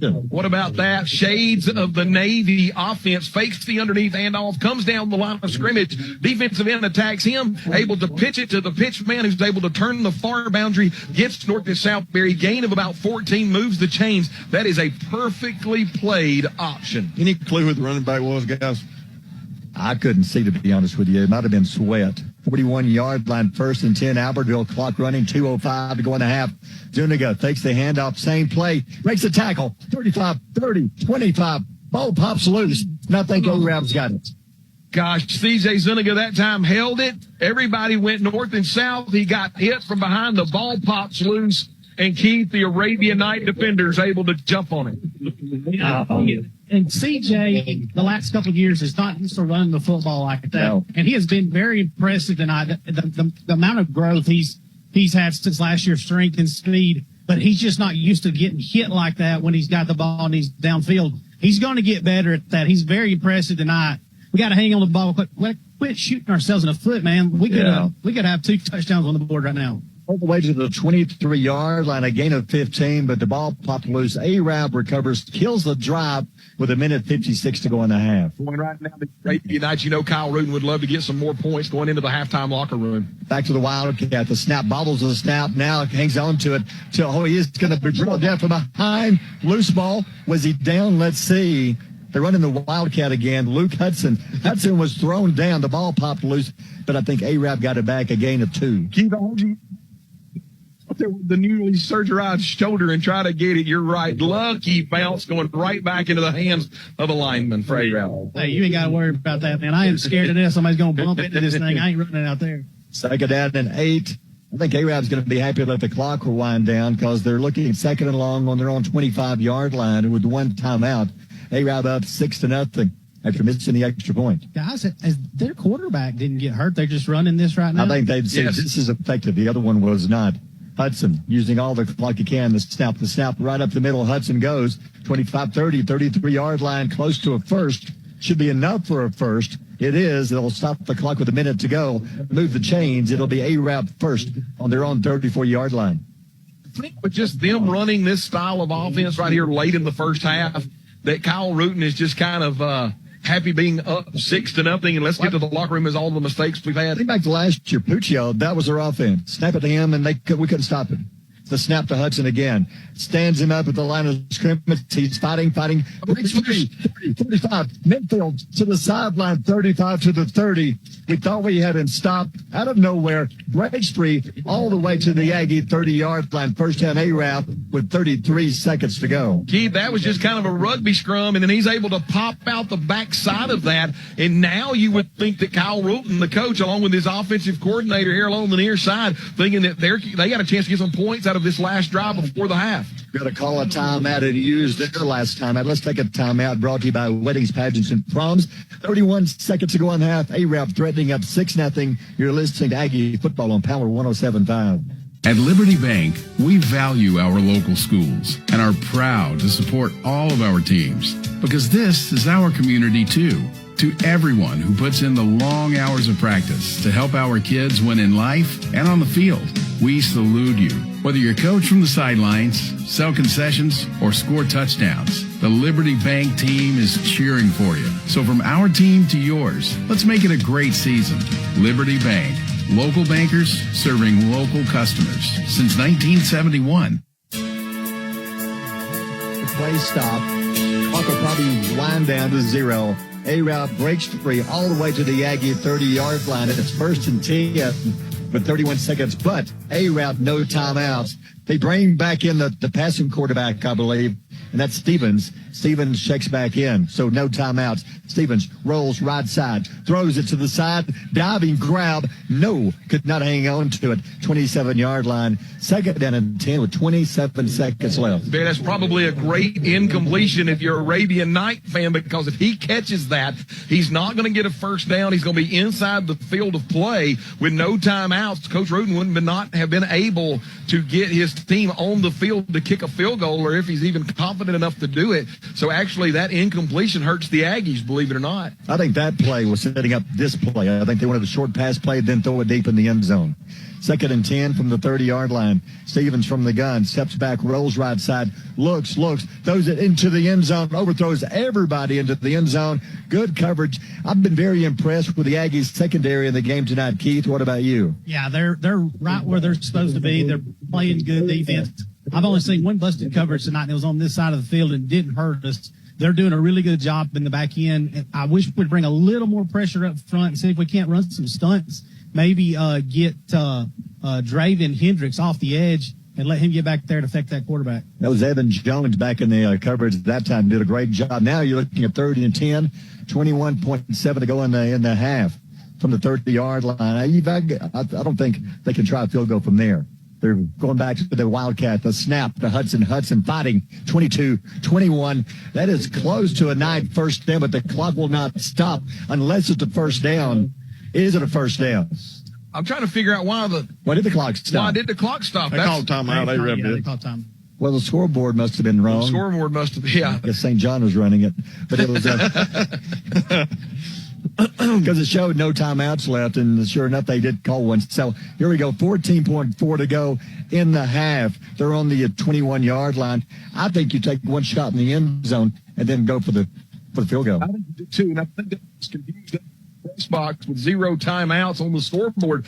When they didn't make the first down there on 3rd down, we thought, well, what are you doing with the clock being able to run out? Are they going to try to get their field goal unit on the field? But with that last time out, I think with the sophomore quarterback, we saw that he's got a good enough arm to get it to the end zone. I'm with you, Barry. Take one shot to the end zone. Or, Barry, what about this? Run a quick out route. Sure. If you don't have your deep route there, look for a shorter out route. Make the catch, gain the yardage, get out of bounds, make it a little bit simpler kick for your kicker. All right, they're bringing in a different quarterback. John Loden, first time we've seen him, they're going to snap at him, the Wildcat. He's going to be hit at the line of scrimmage, falls to the 20. If they had not got the first down, the clock would have run down to 0. Exactly. The clock is still going down. They haven't. Now they stop it at 4 to see if he's got the first down. The A-Rab is not happy because they should have stopped the clock about 3 or 4 seconds ago. They really should have. Yeah, Coach, you've got the back judge that has now come up to talk to the white hat about the seconds that ticked off. My question now is going to be, during this delay, why? I guess A-Rab's going to try to go to the end zone rather than taking a chance for the referees to talk to get their kicking team. Why did they not move the chains? Chains aren't set. Now they're finally moving the chains. They're not going to put time on the clock. So with 4 seconds, I don't know what they're not going to try to put in the end zone. The quarterback is under center. No receivers. I think he's going to try to spike it. Set up another Gotcha. play. The ball is on the 20-yard line. Okay, they put 8 seconds on the clock now. He's going to take the snap, spike it, and then get ready for one play.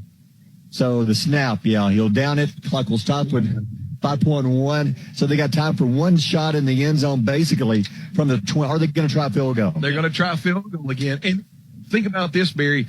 And he was hitting this range, he was able to hit during warmups.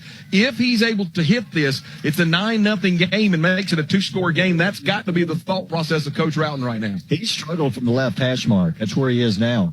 How many has he missed? 3? He's missed 2 so far. And an extra point. So 22-yard line. It'll be a 27-yard attempt to kick. Nope. It is high. It is short. And it is no good with 0.2 to go. The Aggies will get one snap. So another missed field goal. So how about the Aggie defense again? Now, 3 times the Arabian Knights have tried to put points on the board. If the Aggies are able to come back and win that, Barry, make sure you think about this. 3 missed field goals. That's 9 points that the Aggies defense has kept off the board tonight. Kudos to Derek Martin and what his Aggies are doing right now to keep this a 1-score game. Plus the extra points. So that's 10 points. That's not on the board right now. So the Aggies, they've dodged some bullets here in the first half. A-Rab, you're right, should have at least 15 points, 16 points on the board, but you're only down by 6. You come out in the second half and your offense gets to moving the ball, you can win this ball game. Yeah, I think the White Hat's talking to CJ. CJ's probably turned around and said, I'm taking a knee. There you go. There we go, the snap, and the half comes to an end. Let's take a timeout. It's brought to you by Weddings, Pageants, and Proms. Halftime score, A-Rab up 6-0. You're listening to Aggie Football here on Power 107.5. Bright stadium lights, a pool of cold water to dive into, a warm gymnasium to watch from the bleachers or hustle on the court. Since 1943, the Municipal Utilities Board of Albertville has been behind these moments, lighting the way towards a brighter future for Albertville. As proud supporters of our community and Albertville City Schools, every game you play, every practice you attend, and every moment you cherish is powered by a team you can trust. From clean water and wastewater management to electricity, MUB delivers reliable services at a reasonable cost. You can trust MUB to keep the lights on and the community strong now and for generations to come. It's football time in Alabama. The players are hitting the field, the cheerleaders are firing up the crowd, the drum major's striking up the band, and we all stand for the national anthem. This is Congressman Robert Adderholt. While you cheer your favorite team this season, I'll be on President Trump's team shaking things up in Washington. When we stand on conservative principles, it's a win for everyone. I'm Robert Adderholt, and I approve this message. Paid for by Adderholt for Congress. Save on these back-to-school basics this week at Foodland Plus in Albertville. Prairie Fresh bone-in assorted pork chops, family pack, $1.99 a pound. Preferred Angus beef top sirloin steak, family pack, $6.99 a pound. Kellogg's large-size cereal selected varieties, $3.99 each. Coke or Dr. Pepper products, 6-pack, half-liter bottles, 3 for $12. Charmin or Bounty Essentials, 9 mega rolls, bath tissue, or 6 double rolls, paper towels, $7.99 each. At Foodland Plus in Albertville. It's A-Rab halftime time now for the Albertville High School Aggie Band.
This is Billy Ann with Howard Bentley Buick GMC. We want to wish the Albertville Aggies good luck this year. Whether you are on the field or performing at halftime, we are cheering for you. Check us out for all of your vehicle needs. From sales to service, we have you covered. And remember, it's always worth the drive to Howard Bentley Buick GMC. Go Aggies! What would happen if you were no longer around to take care of your family? It's a tough question, but one Alpha Insurance can help answer. With life insurance from Alpha, you can have peace of mind knowing your loved ones are protected. Call Alpha and let us show you how affordable life insurance can be. In Albertville, call me, Dustin Hornbuckle, at 256-572-2159 or stop by our office at 6271 U.S. Highway 431. As part of our community focus, Citizens Bank and Trust is especially proud of our school branch program.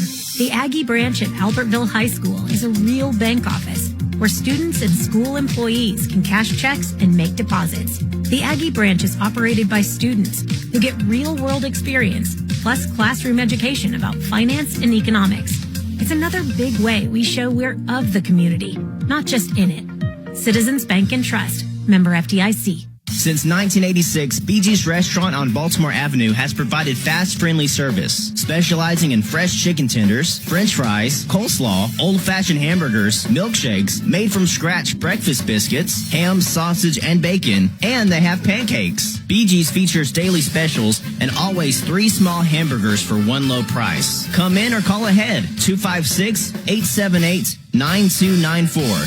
BG's Restaurant, 1105 Baltimore Avenue in Albertville. A tradition of excellence and state-of-the-art technology. That's what you get at H&H Printing. They're your source for promotional products, digital offset printing, and wide format printing, including banners, signs, posters, blueprints, and more. Voted best print shop in the Reporter Readers Poll. H&H Printing has been serving Marshall County and surrounding areas for 46 years. Located on Highway 431 in Albertville. Call Keith Holbrooks at 256-878-8829. H&H Printing, a proud supporter of the Albertville Aggies.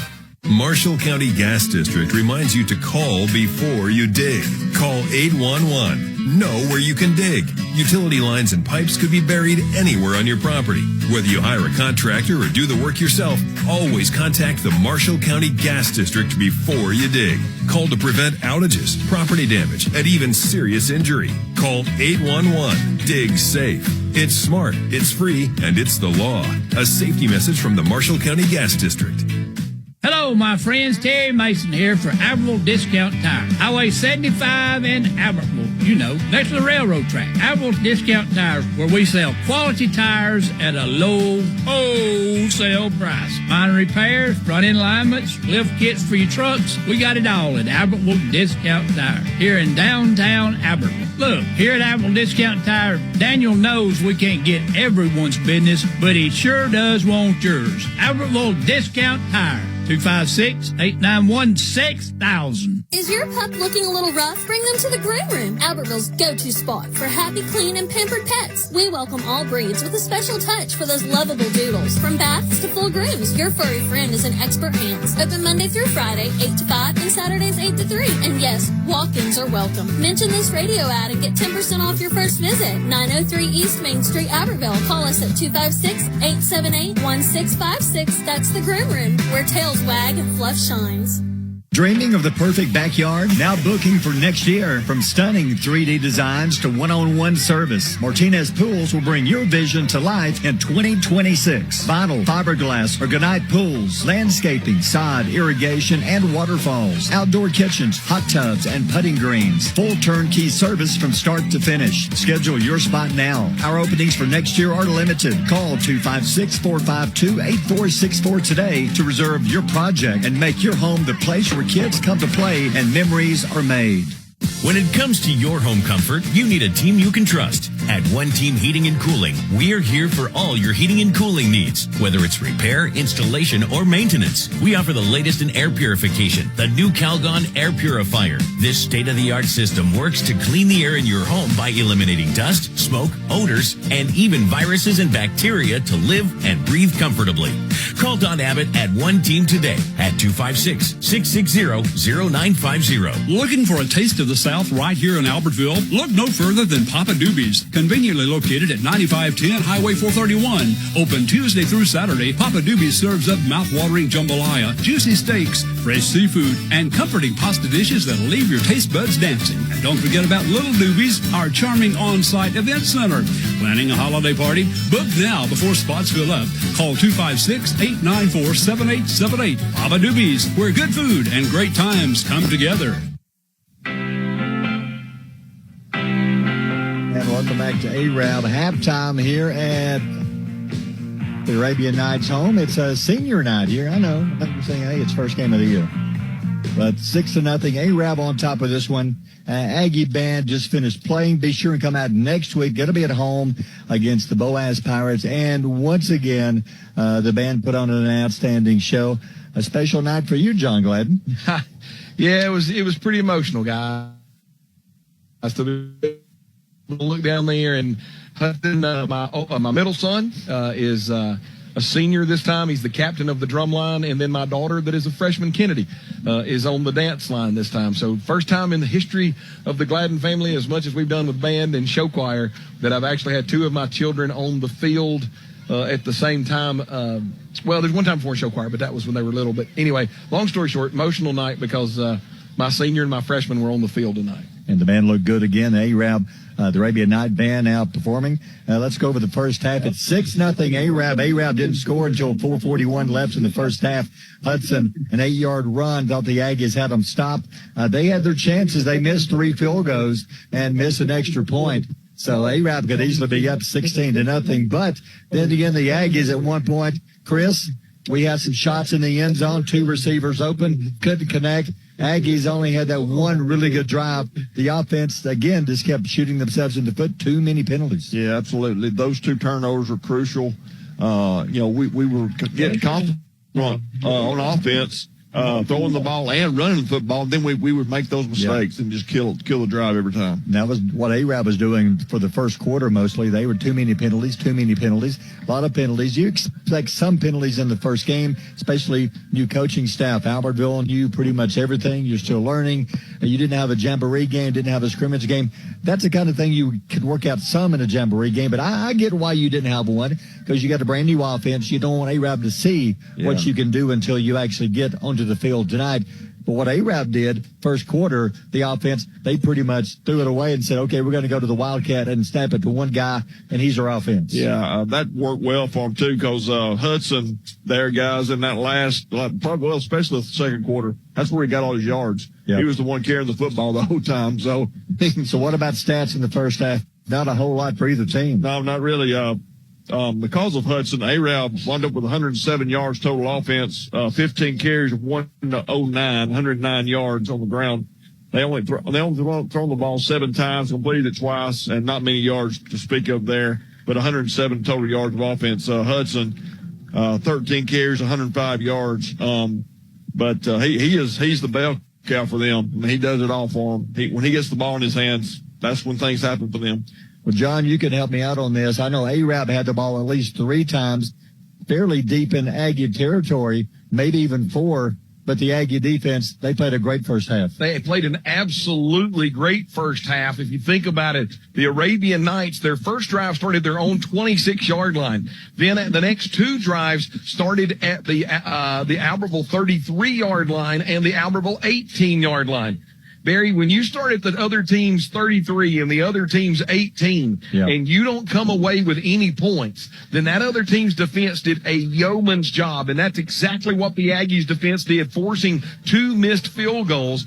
The interception, which was run back on C.J. Zuniga, led to the touchdown, but then an extra point was no good. So now there's 7 points that are being missed, and then a field goal missed there at the very last play of the first half. That's 10 points right now that the Arabian Nights did not have, holding on to a precarious 6-0 lead. Charlie, you've been up here in the box with us tonight. You've had a chance to look at the first half. What's your synopsis on the first half?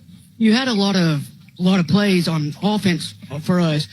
We had a lot of missed drops, a lot of open wide receivers on the outside. C.J. Zuniga can't find those people at the right spots.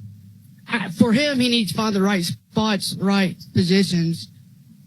great running room for our team. So what do you think Coach Weingarten's saying to his players in the locker room right now? You're only down 6-0 in a game where you've been able to keep them off the boards. You've had some chances where you shot yourself in the foot.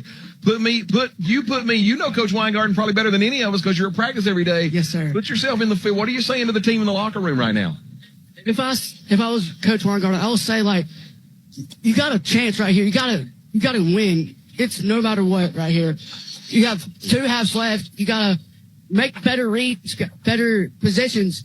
You have a better defense. You had a good defense in first half, right? Charlie, can they do it in the second half? Yes. Yeah. For sure. There you go. For sure. I like his fire. Yeah. For sure. We Charlie can do it, Nash, for sure. good job, son. That's Charlie Nash, ladies and gentlemen. That's our intern for the year, guys. Yeah. Looks like a timeout. Keys in the bathroom. We'll get back to him in just a minute. Go Aggies.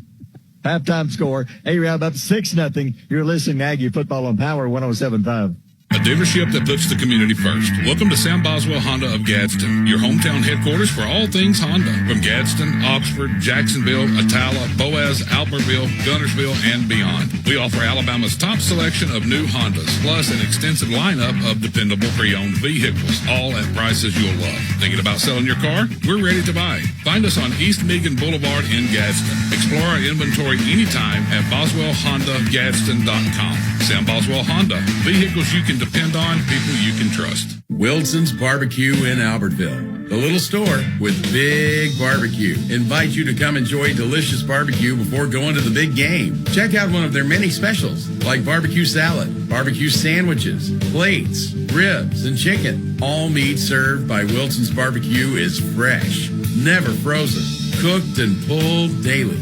Wilson's is open Monday through Saturday, 10 a.m. to 6 p.m. You can call in your order at 256-878-5213. Hi, I'm Jason Simpson with Randy Jones & Associates, your local trusted choice insurance agency and proud supporter of the Aggies. We don't just work here, we live here. We know Albertville, and for over 40 years, we've been helping our neighbors protect what matters most. From your home and car to your business and future, we've got you covered with smart, affordable insurance tailored just for you. Come see us on Highway 431 in Albertville or give us a call at 256-878-3271 for your free, no-obligation quote. And you know what we say, go Aggies. Albertville Discount Pharmacy has been providing prescription and healthcare needs to the Sand Mountain area for over 30 years. With 3 pharmacists, Amy Honey, Brett Hogan, and Eddie Campbell, you will feel the confidence their staff provides. They want to be your pharmacy. Phone 256-878-1515 or come by Albertville Discount Pharmacy, your hometown pharmacy at 422 North Broad Street in Albertville. Gosh, back at A-Route 4:02 left in the halftime show. I'm not sure what we're listening to here, but we need to be listening to the Aggie crowd getting something to cheer about. Okay, Chris, we had the receivers open in the end zone twice. I don't think A-Rap's defensive backs can stay with their Aggie receivers. I think you got to throw it deep again a few more times. Y'all think that our receivers are quitting on the routes? I don't think so. I think what's happening is that CJ's got to, I think he's got to let that ball go a little bit earlier. Because what's happening is the receivers aren't giving up on the routes as much as once they're out there, they're having to slow down to come back for the football. And when they're having to come back for the football, it's giving the Arabian Night defenders a chance to kind of turn around and get caught back into the play. And even that one time where we dropped the ball into the end zone, our receiver was waiting on it. Ball just got through his hands, bounced off of his shoulder pads, and then the Arabian Night defender was able to kind of rake it away from him. So what I think's got to happen is I'm assuming that the coaches up top are going to be, and once again, I'm not going to coach the team because I don't get paid to coach. But what I can tell you is quarterback coach, which is also the offensive coordinator, Scott Clements, he's got to be happy with what CJ's seeing on the field. He's just got to tell CJ, you got to release that ball. Even though our wide receiver's running dead, even with their defensive back, he's going to outrun him. Trust your arm and get it out there where he can run underneath it. Well, he's definitely good at running football. He's doing a great job. He's got to hold on to it, not give it up. Well, and I don't know if you've noticed this, but Coach Oliver said he's done a great job in the weight room since spring and in the off season. Barry, I think you've seen it. CJ's got a stronger arm and he's got stronger leg. than we've seen him now. Granted, that's a part of growing up, but it's a stronger C.J. Zuniga right now. Because two of the pass plays, he overthrew the receivers in the end zone, a little too much underneath it. The running game, we're trying to go around the end. We're not getting around the end on an Arab team. We're going to be killed when we play some of the Huntsville teams if we can't get around the end. But up the middle, G-Man has had a couple of good runs. He has. He got 15 yards rushing. We got to get something figured out because going around the end, this is the team you need to get around the end, around the corner. We're not doing it. Well, and that's where you got to continue to work the fundamentals of offensive line. I have said it a million times. We haven't done a lot of fundamental work over the last few years with teaching this group of offensive linemen that are coming up as seniors this year exactly how to step, where to step, get your helmet, get your hands, and all of these things. And so right now they're getting that coaching. They're learning a little bit about a new offense. And in doing so, it's just going to come with time, Barry. And you would hope that they would be maybe a little bit further along coming into this game. Yeah. But really they're not. But to be honest with you, there's sometimes they're blocking it absolutely perfect. And then there's sometimes they're not. That's the growing pains of a new offense. But to your point, Barry, got to get that squared away before we get into 7A play. Let's go down to the sideline, the Gilbert and Ball Ford sideline report. Keith Ball has returned. Keith, what are your thoughts on the first half? Hey, guys, you got me? Oh, yeah. Okay, good deal. Hey, here with Coach Weingarten, I grabbed him real quick on talk to him. Coach, some mistakes in the first half right there, shot ourselves in the foot. I tell you what, the product overall, though, guys are competing really hard. Guys are making plays. It looks different from last year. Well, I mean, we're not worried about last year. We're worried about right now. We got to play a lot better. So, we're not playing consistently enough to move the ball, and we're being way too good to them. So we just got to cut down our mental errors, and we'll be okay. Yeah, defense looked like they bowed their neck a couple of times. Good deal right here going in. It's 6-0. We get the ball coming out right here. Offense puts a couple of things together. CJ's thrown a couple of good balls, been right over the fingertips. He's really improved. Yeah. We just got to execute this half. We need to calm down all the way across the board. And it's playing like we played in practice, but we knew going in that, it could be some hurdles to overcome from that. But we just got to play a little better second half. We'll be fine. Appreciate it, Coach. What I'm seeing is, which I think the Aggies made a great choice. Arab had a jamboree game. A lot of teams had jamboree games. Aggies chose not to. And I still support that because Coach Weingarten's thought was, we have a whole new offense, whole new everything. We don't want to reveal what we've got in a jamboree game. Let's just wait and reveal it against Arab. But I can see some of the first half problems, something you might could have worked out a little bit in a jamboree game. Yeah. So, stop. And guys, you got to remember that Coach Weingarten, when did he get here, Barry? In June. Yeah. He's trying to implement, he's trying to change a team mentality. He's trying to change a team culture. And on top of all of that you're trying to change, oh, by the way, we're going to come in with a new offensive and defensive plan. Rather than play the jamboree where you kind of got to get ready for Fort Payne and see what's going on and different kind of things, this allowed him not to focus on Fort Payne, but to focus on Albertville during that week and then come out of that last week of fall camp going into game preparation week against Arab. And I agree with him. Clean up a few things here and there. Yeah. And the Albertville Aggies possibly have the lead right now. Well, what we can do is just call the first half our jamboree, and now we can play. I agree. Exactly. Well, Keith, I didn't see any injuries to talk about. Look, we came out of the first half injury-free. Yeah, I think we're healthy right now, guys. Coach was very frustrated. We talked a little bit after we got off the interview right there. He's really expecting, he's holding our guys to a high standard. Yeah, we're close in this ball game, but he expects more out of our guys. He wants our guys to execute. Got to get a run game going. If we can get a run game going, we can set CJ up to throw the ball downfield a little bit. But we've got to get that run game going. I don't know if that's going to be between the tackles. They're pretty tough up front. It may be that jet sweep game we can get the ball outside. And that option game, I think, is going to work as we get a little more used to pitching and getting reading that pitch man. Right. I think that could be a big play for us coming in the second half. Very good thing coming out of the locker room, Keith. You said we need to establish the run game. We need to get better on the offensive front. We're going to have the opportunity to do that with the Albertville Aggies taking the second half kickoff. Need something positive to happen. There were a few positive things that happened really, really well. Some of the things that just kind of the interception, things of that nature. But the offense a chance right now, Barry, to get on track coming out of the halftime locker room. Let's see if Dez Simpson can return one for maybe a quick touchdown. He's back deep. You've also got, let's see, I thought that was Keegan Thompson, but it's not. It looks like Colin Parker. Hey, Yes. we talked about it on the way up here, guys. When's the last time we had an easy one?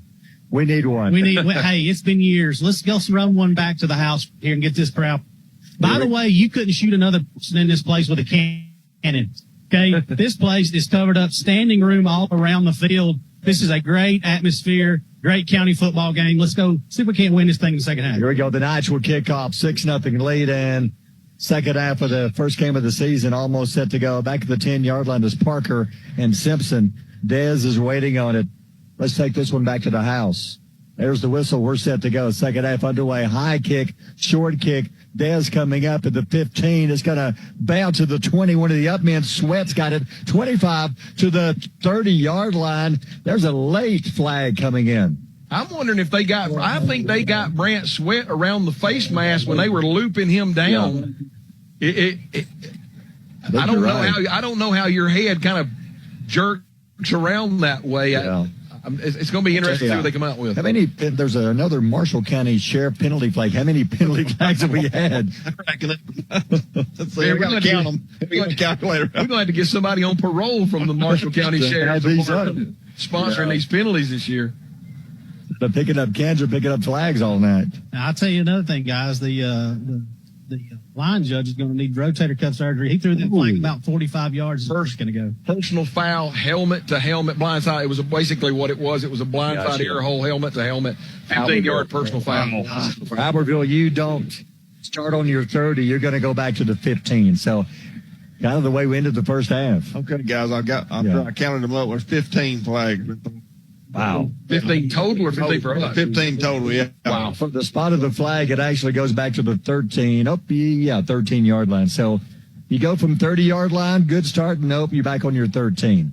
That changes to maybe a play call or two here on your first couple of snaps. All right, Aggie offense, let's go. CJ's ready, just like Parker in the backfield beside him. First and 10, Albertville. The snap back to pass. CJ looks, throws deep down the right side. Got him wide open. Watson got it. 40-yard line. First down, Albertville. He was wide open. Coach, it looked like that there was a wheel route coming out of the backfield, brought motion across the defense. The defense started coming our way. Wheel route coming out the back door down the sidelines. And C.J. Zuniga puts it up, and a great catch along the far boundary. Yeah, you nailed it, John. Did Watson run that one from out of the backfield at like a sniffer back spot? Yeah, that's what I'm saying. He came out of the backfield on the wheel route. I was looking at that earlier. It's a good-looking play. I don't think they're going to trail him. That linebacker can't run with him. Their receivers are too fast. Zuniga, hands off. No, he's going to keep right side option. Breaks the tackle. 40, 42, 43-yard line. CJ, you know he feels bad for the fumble in the first half when the Aggies are driving. CJ has run the ball really well in this game. Keith, what a great job there by CJ. Pulls the basically the dive play, realizes the pitch man's covered, gets north and south, and then, as we said, getting a little bit bigger, a little bit stronger, breaking two initial arm tackles at the line of scrimmage, able to gain 5. Second out and 5. Aggies with the ball, 43-yard line. Opening drive of the second half. In motion. CJ's going to fake the handoff. He's going to keep 45, 47 driving. First down, I believe. Let's see where the spot is. He's right at the first down marker. I like CJ's running ability. He's got a great arm. We didn't see the legs last year. Didn't see the legs, and they gave CJ a great spot, able to move the chains. But CJ this year, Coach Oliver said he's come out of the off-season workout program. He's bigger, faster, stronger, and right there lowering his shoulder, running through the defender to make the first down. 49-yard line. Aggies moving. Man in motion. CJ hands off, bounces left side, gets away from one man, cuts 45. Good run. I believe that was Parker. Yeah. It's a gain of about 6, Chris. Second and 4. The Aggie offensive line is coming out looking like a different squad. Coach, what about this? I'm going to fake the dive, and then I'm going to run the pitch to the far direction. I'm going to do that. I'm going to do that. This time, he hands it off to the running back with the dive, who then bounces it this way. Arab overplays it big time down here on the near boundary. Second down and 3, they call it. Offense moving it. Arab 44-yard line. CJ rolls right side. Pitch to Parker. Stops. Cuts. Hit hard. A gain of a yard. It's going to be short by about a yard and a half. 3rd and 2. John, if they don't get it here on 3rd, I think they go for it on 4th. Yeah, but did you notice this, Barry? When CJ knew that I needed to pitch it, he didn't wait. He didn't debate. He went ahead and pitched it, got it into the hands of Parker. Parker made a couple of players miss where he needed 3, gained about 1.5 yards. This is a big down coming out of the locker room, and I would perceive probably 2 down territory, Barry. Parker checks out. G-Man is in. He's got the power. 3rd down and 1.5 yards. CJ turns, hands off to G-Man, bounces off. First down, 40, 37. First down, Albertville. Wow. Jerome Bettis. If you know who I'm talking about, Keith, big running back for the Steelers. You need 1.5 yards. Give it to the bus and let him go. I'm telling you, I really like this, hitting them outside, and then hitting them inside. One thing that they're doing with the option pitch too, guys, they're running that defensive line to death. 6 is getting tired. And if you can work him outside, make him chase, then you can double him up in the middle. You can blow him off the ball. Now's the time you throw it deep. Prater's got one-on-one coverage right side. First down, Albertville, and is there a flag? Yep, there is a flag. There's another Marshall County Sheriff penalty flag on the field. Albertville, what happened? I think that an offensive lineman went down and put his hand on the ground, and then CJ was checking the play, and the lineman raised up so he could hear on the other side, and when he did, they're calling an illegal procedure here along the near side. Oh, man, everything was going smoothly, 5-yard penalty, but still, it's 1st and 15. Now you're back on the AUAB 42. You're down 6-zip, driving, best drive of the year, even though it's game 1, with 8:51 to go in the 3rd quarter. CJ turns, hands off to G-Man. He's going to be popped by 2 different Arabian Nights, dropped back at the 47. They were waiting on G-Man. That's a loss of about 3 yards. Wow, and that 5-yard penalty really hurt the Arabian Nights this time on defense. Pin their ears back. We're going to bring more than what we believe you can block. CJ has to hand the ball off. When he does, G-Man gets hit. Another loss of about 4 yards, Barry. And all of a sudden, what was promising coming out of the locker room, the Aggies have thrown it in reverse. 2nd and 18. You don't have to have 18 on this one. I like those short pass plays they were doing in the 1st quarter. So, yeah, I look for something different. And Geraldine leads Sardis, 20-0 in the 3rd quarter. CJ drops back, looks left, throws, got a man wide open, short pass.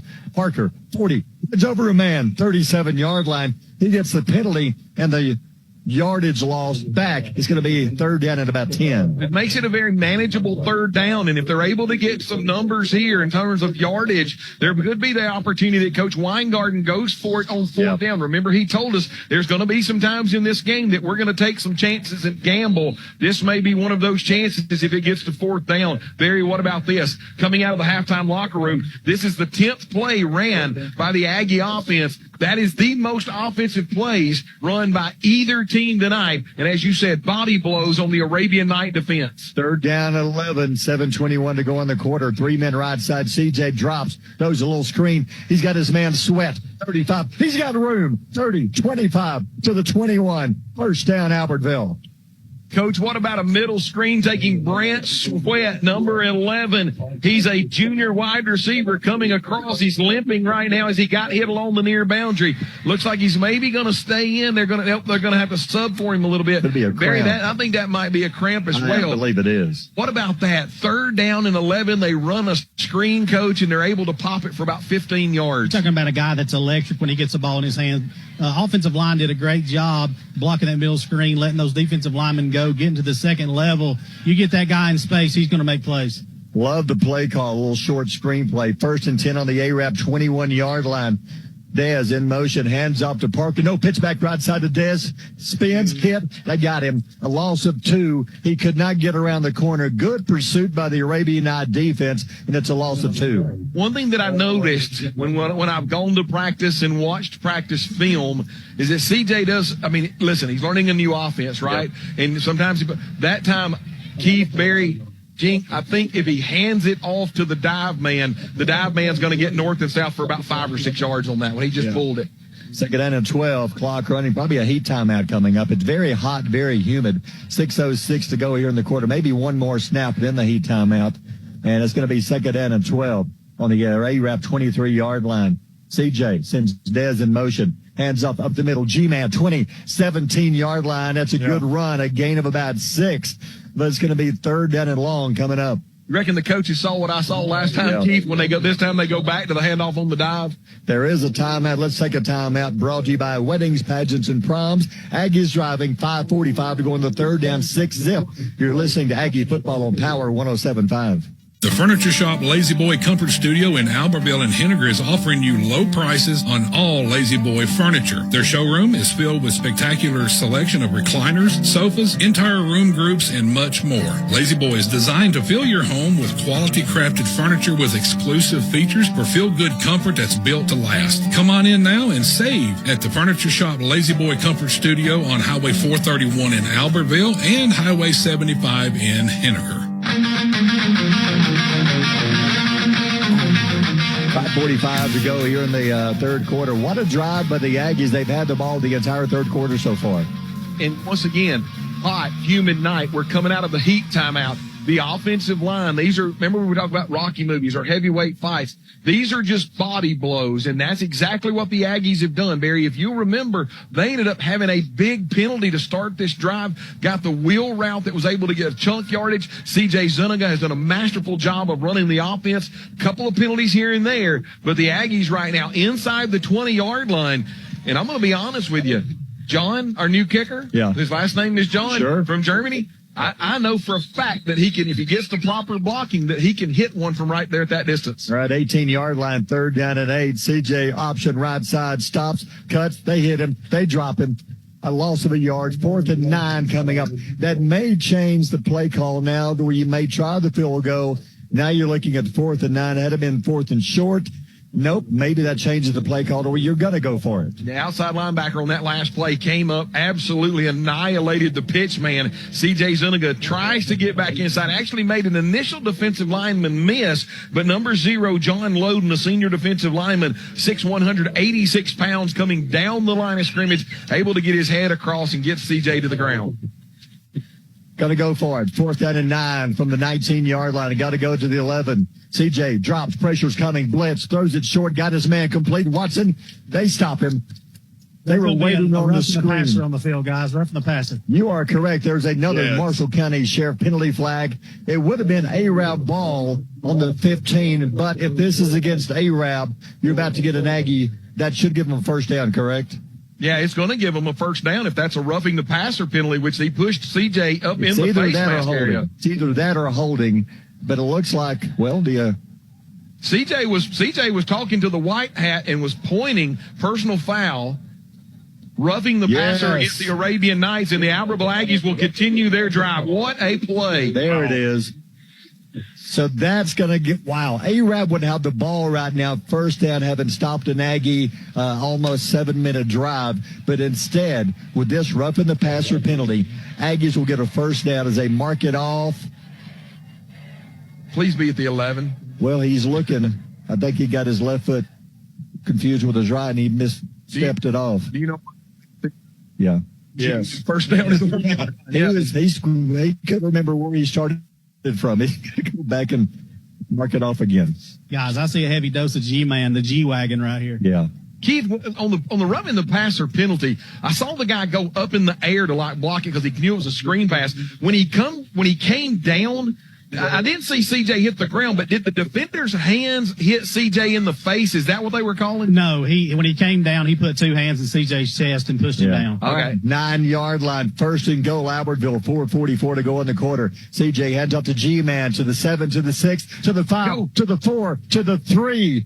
A massive humanity at the 1-yard line. He is stopped at the 2 is where they stop him. So a gain of 7, second and goal from the 2. The Aggies are 2 yards away from tying this thing up.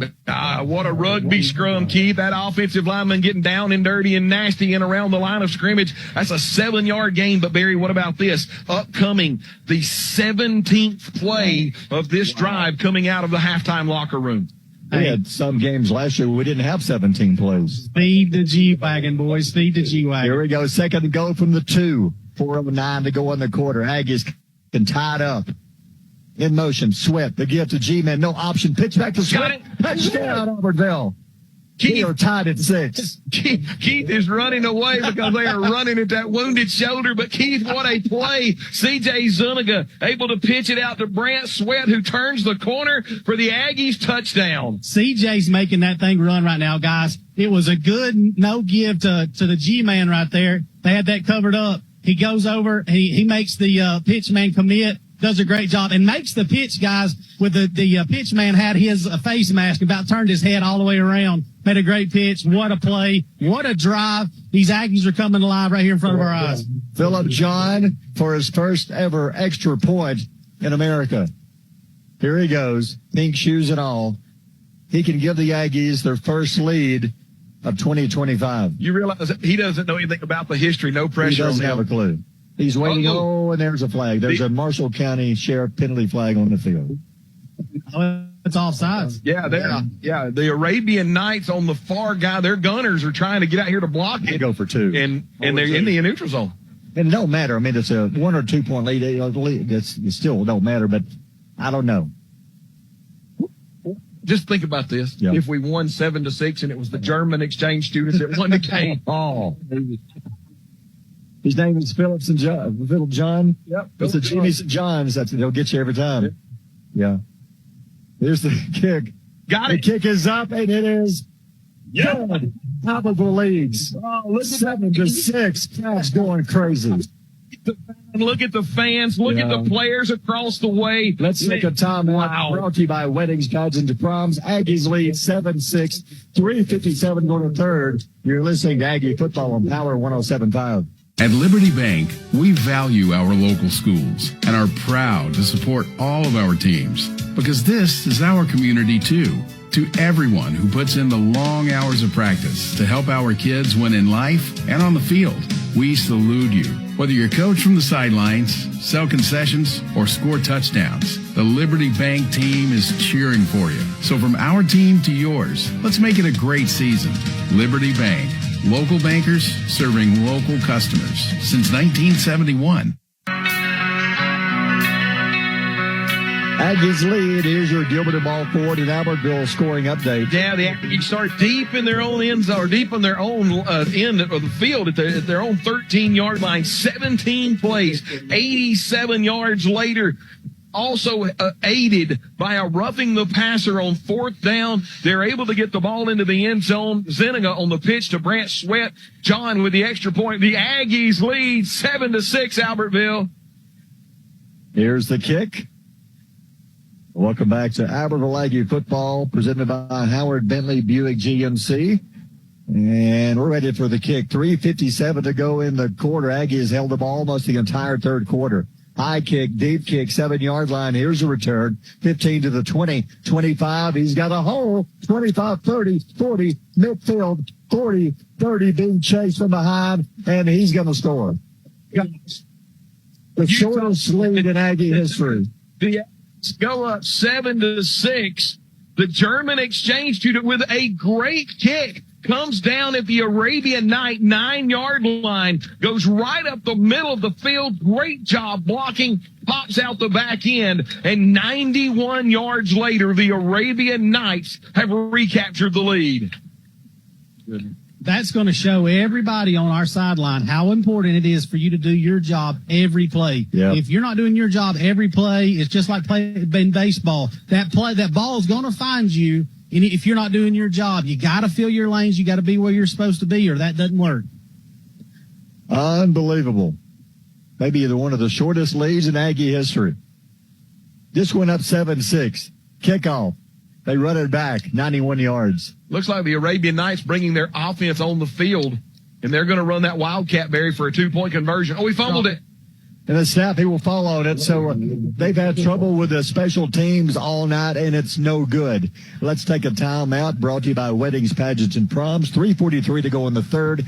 Arab leads 12-7. You're listening to Aggie Football on Power 107.5. Bright stadium lights, a pool of cold water to dive into, a warm gymnasium to watch from the bleachers or hustle on the court. Since 1943, the Municipal Utilities Board of Albertville has been behind these moments, lighting the way towards a brighter future for Albertville. As proud supporters of our community and Albertville City Schools, every game you play, every practice you attend, and every moment you cherish is powered by a team you can trust. From clean water and wastewater management to electricity, MUB delivers reliable services at a reasonable cost. You can trust MUB to keep the lights on and the community strong now and for generations to come.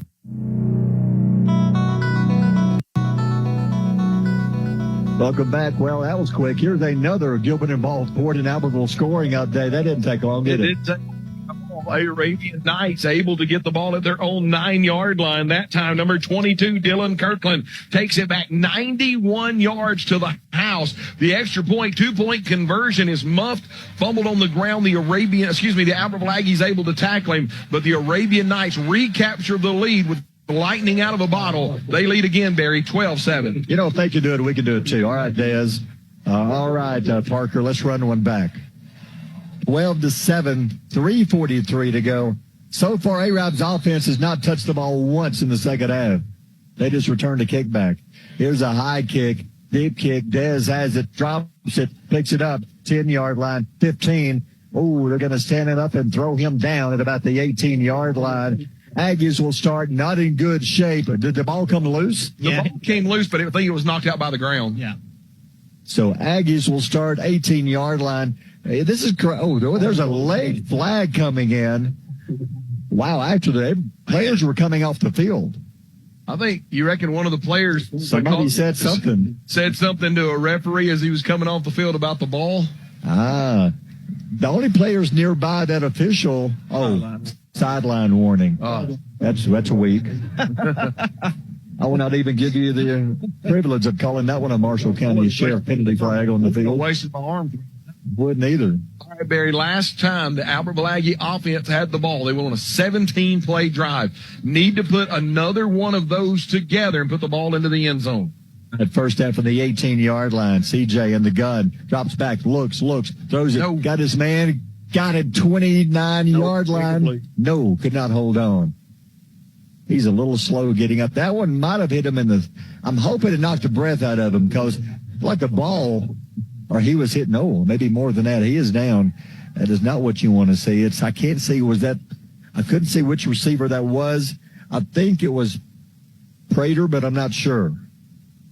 He was running basically a skinny post, and when CJ, he did a great job. It went over the linebackers, and as he was hauling it in, looked like maybe an Arabian Night defender. Nothing malicious, No. Keith. I mean, just an absolutely really good contact around the shoulder pad helmet area. Guys, looks like it's a cramp. They're working on a cramp right now. I think he's okay. I tell you what, it wasn't a bad throw. That ball was on the money. It was in traffic, but it was a pretty good throw. And the young man is he's dying. Boy, I tell you what, he's fighting that turf as hard as he can right now. It may be an old double leg cramp, guys. I was fixing to say, Keith, he's not using either leg right now, and I think that's pretty bad. That's a pain. You just can't explain how bad that is. So it's incomplete, second down and 10 at the 18-yard line, 3:27 to go here in the third quarter. Aggies had scored, taken the lead, 7-6, and A-Rab returned the following kick for a touchdown.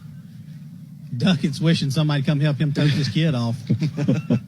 Keith, you said a few moments ago that was actually a really decent pass over the linebackers in front of the secondary where it needed to be. Just couldn't haul it in by the time the contact was made, and probably had some cramps as he was going up, as he kind of had to jump up in the air to get the ball. The Aggies now got to get back to playing. Got a ninth grader out there. Fisher Sweat just checked in. Second and 10. CJ runs the option. Quick pitch. Right side. Got the corner. They're going to ride him out of bounds. Past the 21, 22, 23. Decent game, but short. Gain of about 4. It'll be third down and 6, Albertville.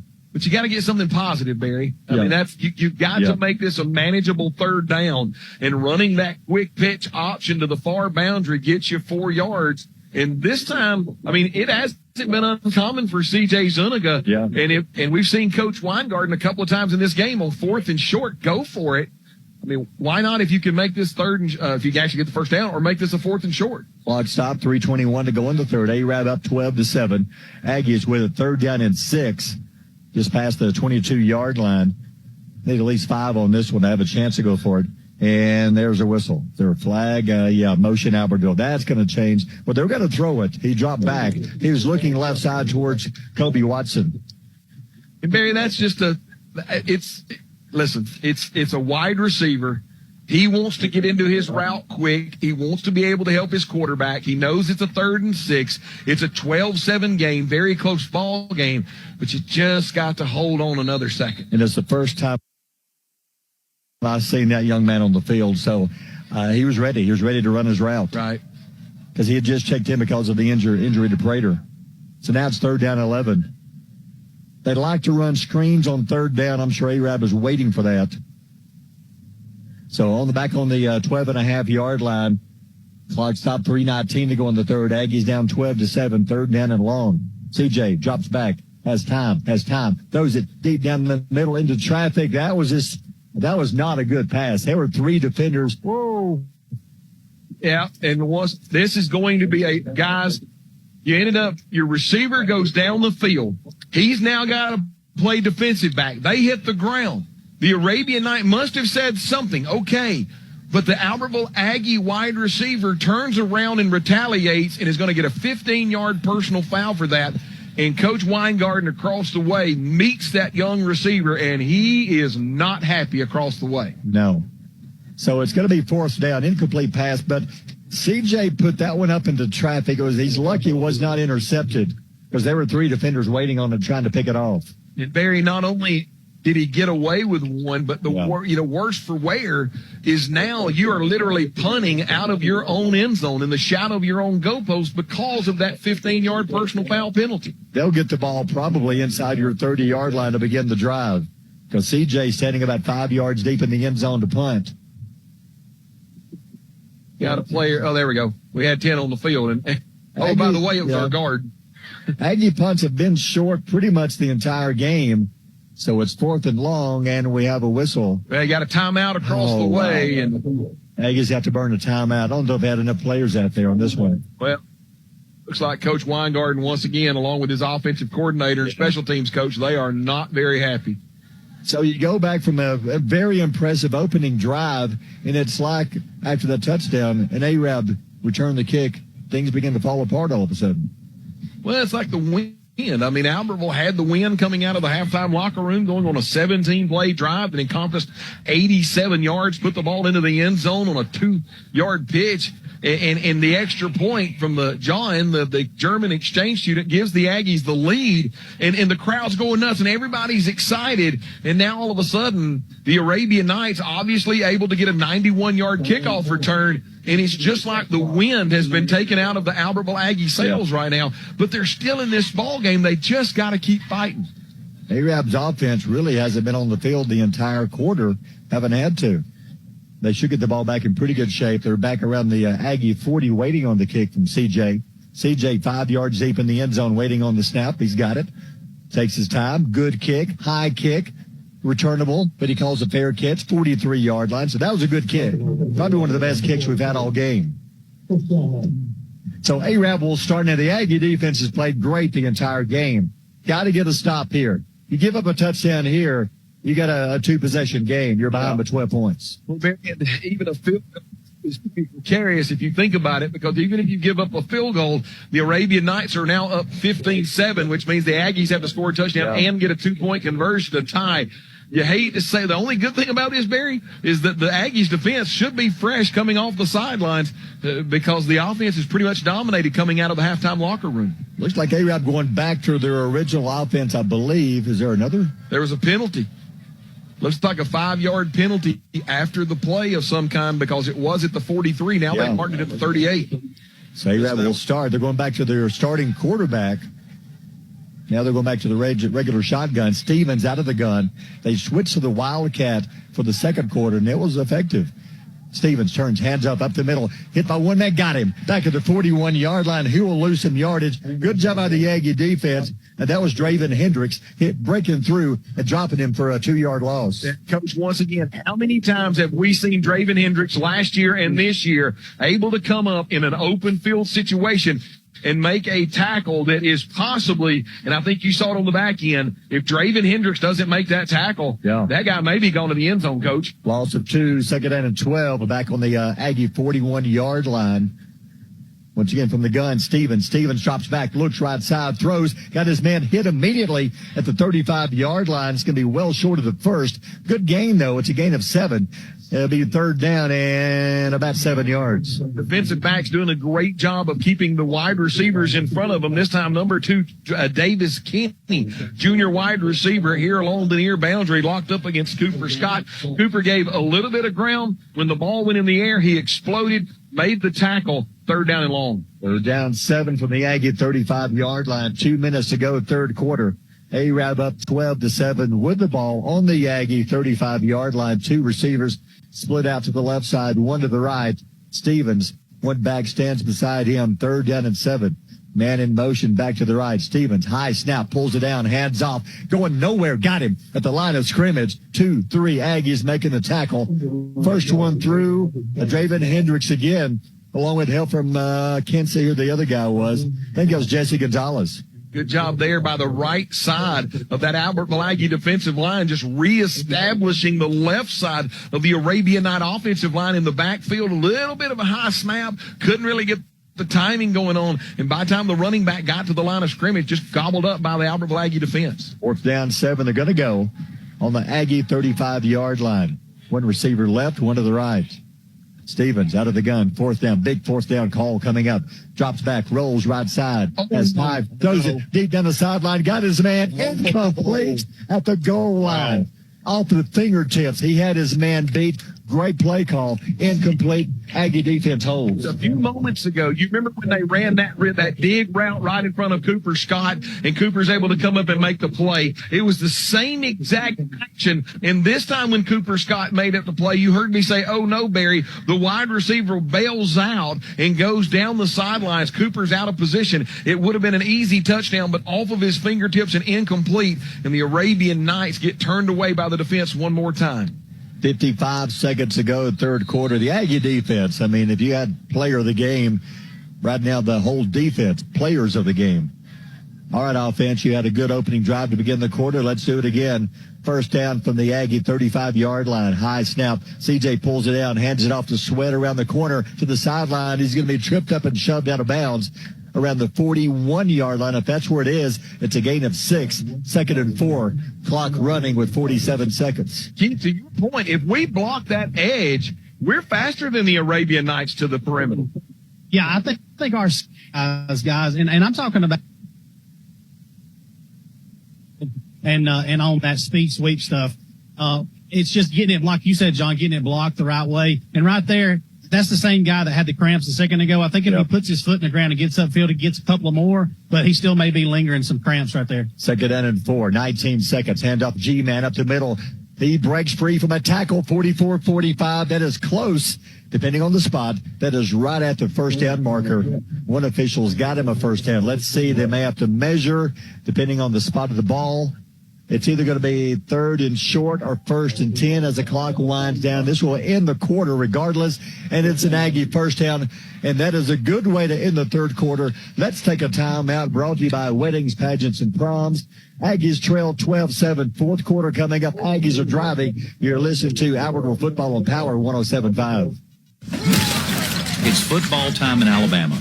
The players are hitting the field, the cheerleaders are firing up the crowd, the drum major is striking up the band, and we all stand for the national anthem. This is Congressman Robert Adderholt. While you cheer your favorite team this season, I'll be on President Trump's team shaking things up in Washington. When we stand on conservative principles, it's a win for everyone. I'm Robert Adderholt, and I approve this message. Paid for by Adderholt for Congress.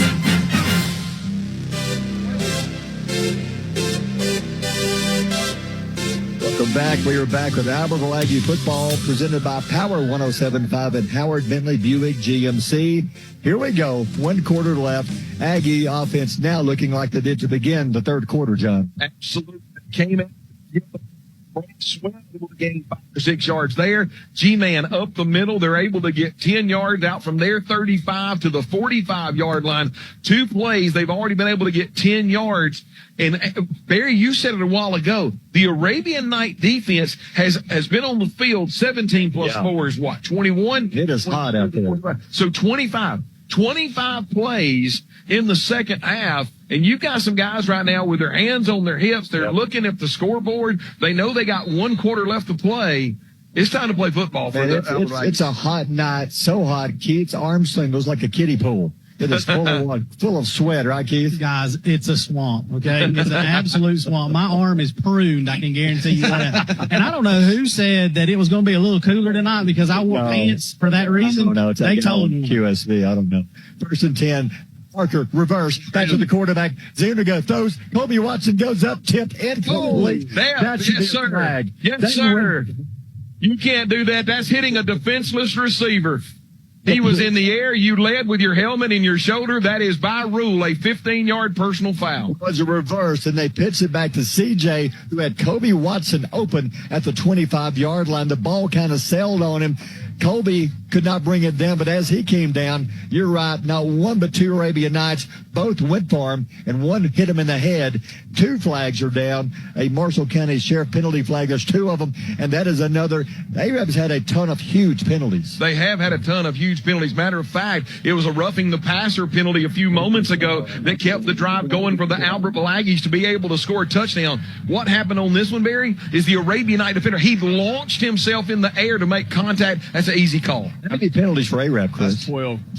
A lot of these are those, like personal fouls. Yeah, they've got a bunch of 15-yarders. Wow, and that gives Aggies the ball on the Arab 40-yard line. Kobe is okay, by the way. That was a shot to the head.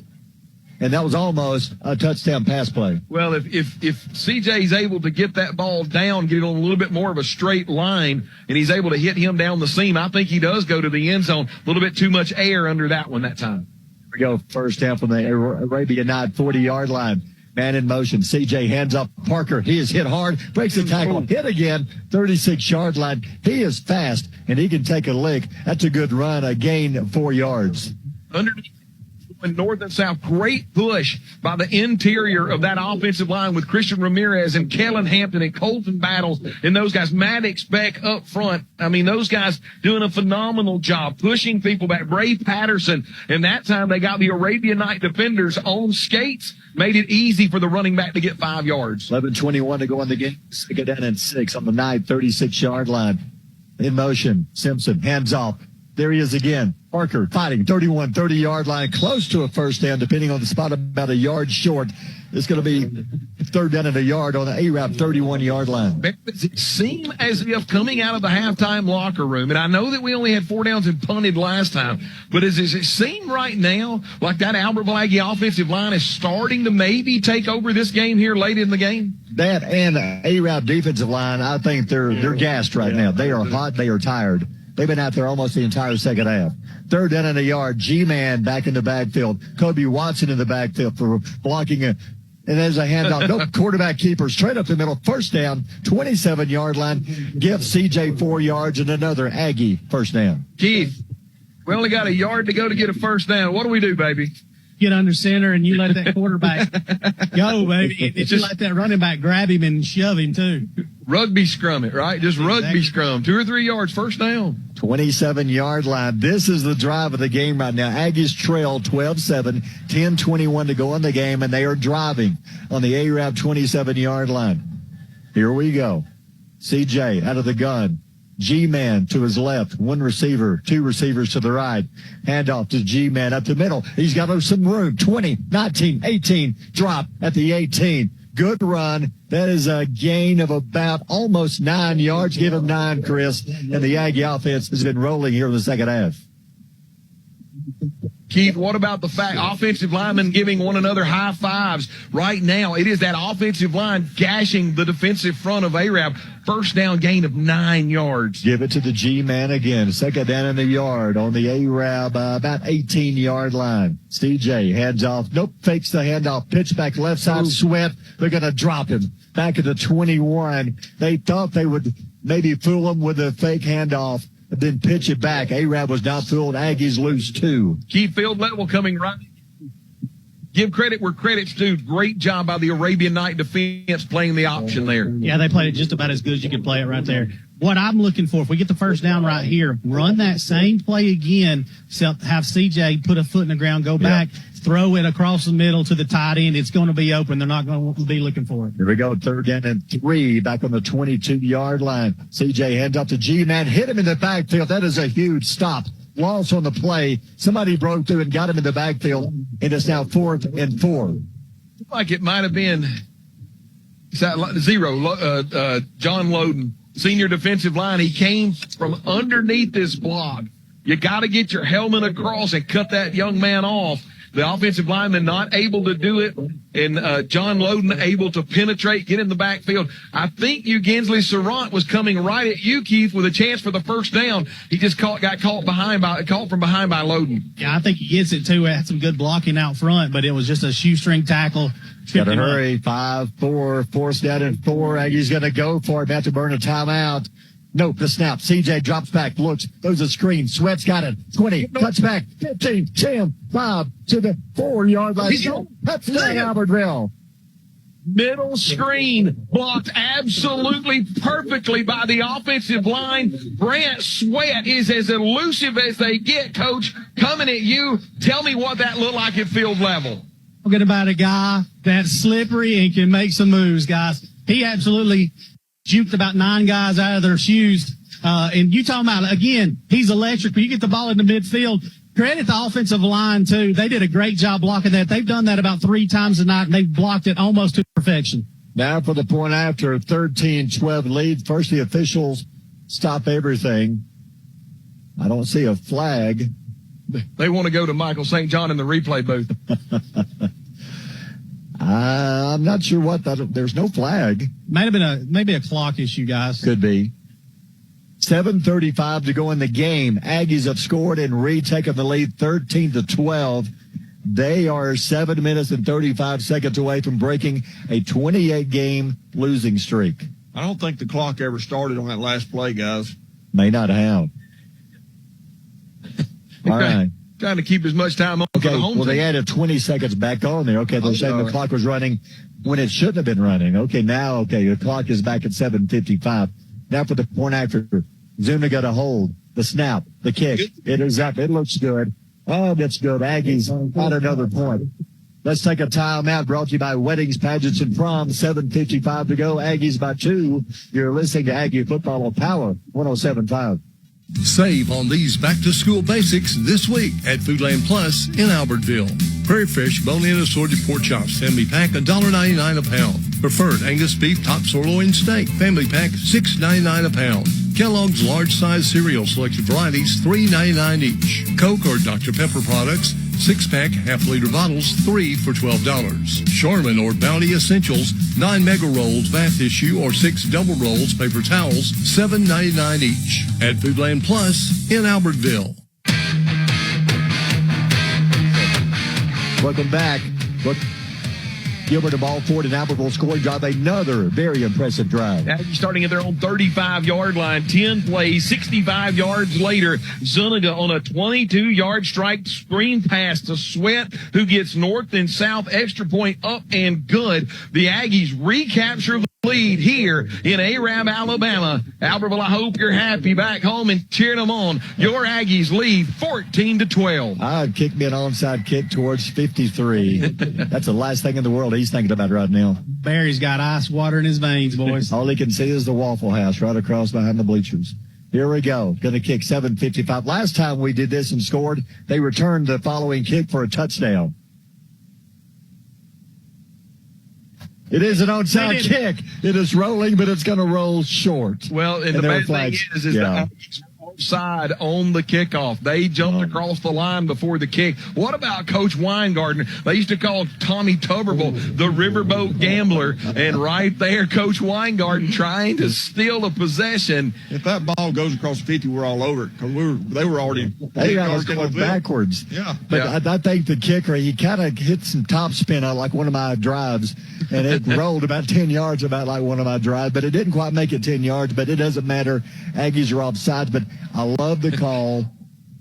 I love that call. Referee had to tell the German, when we get a penalty on you, we got to back it up 5 yards. He still had to. He doesn't understand. He hasn't read that chapter yet. Yeah, he's expecting a yellow card, and we just spot the ball there, right? And we play on. So now I would just pooch one between about the 40-yard line. There's nobody there. All right, Aggies will re-kick it again after the penalty. 7:55 to go in the game. I don't see them doing an onside kick again. Now Arabs were ready for it. But Aggies up 14-12, trying to hold on, snap this losing streak. The kick, good kick, line drive down the left side. It's going to bounce to the 15, to the 10. Beautiful kick. Finally rolls out of bounds. That would almost tight rope down the sideline. Yeah. And listen, the Arabian Night returner, he wanted to pick that thing up. And Keith, down there in front of you, was he blowing the football, just trying to get it to roll out of bounds there at the final few yards? You talking about a young man that was on the fence about touching that football. I think he was talking to himself right there. He was hoping that thing got out of bounds. Looks like he's going to take it at the 35. I thought for a minute he was going to back us up again. I did too, but they're going to take it on the 35-yard line. Actually, well, they're moving to the 40-yard line. Okay. So that's where Arab will start. Aggie defense have played lights out, and they are so fresh because they've only been on the field one possession the entire second half. Aggie offense has controlled the football. Arab 1st and 10 for the 40-yard line. Quarterback turns, hands off, up the gut, side steps one man, 42, 43, 44-yard line. It's going to be a little pushing and shoving going on at the 40. No flag, but a gain of 4, 2nd and 6 for the Knights. Sorry to go. Trying to talk our defensive players out of getting a dumb penalty that would get them 15 yards, because right now, just like the Albertville Aggie offense drove on the Arabian Night defense, the Albertville Aggies now have got to keep their cool on defense, keep everything in front of them, because, Barry, if you'll remember, they've turned the Arabian Knights away time and time again. Don't give them cheap yards. Stevens with the new running back. Ingram's checked at number 21. Gives it to Ingram. Up the middle, 45 to the 50. He will get a 9 first down to the Aggie 49-yard line. Good job by the Aggie defense chasing him down. Enough for a first down. It'll be first down for the Knights. Good tackle made that time by Jude Fan. Mika Keegan-Thompson makes the tackle. Well, what about this 18? Imani Tinchari. I mean, he nearly ripped that ball loose, Gene. First down, 49-yard line. Arab hurried to the line of scrimmage, but now they're stepping back. 6:55 in the game. High snap, hands off up the middle. Hit once, breaks the tackle. 45 to the 40. They're going to drive him back to the 45-yard line. Progress to the 43-yard line. Where did this young man come from? That's his, second or third carry. Mason Ingram, the freshman, looking good. Yeah, right there. Number 29, Derek Orr lays the wood to him now. 2nd down and 4 for the Knights on the Aggie 43. High snap, hands up. They got him. What a hit in the backfield. They drive him backwards. A loss on the play. Nice job by Draven Hendricks again.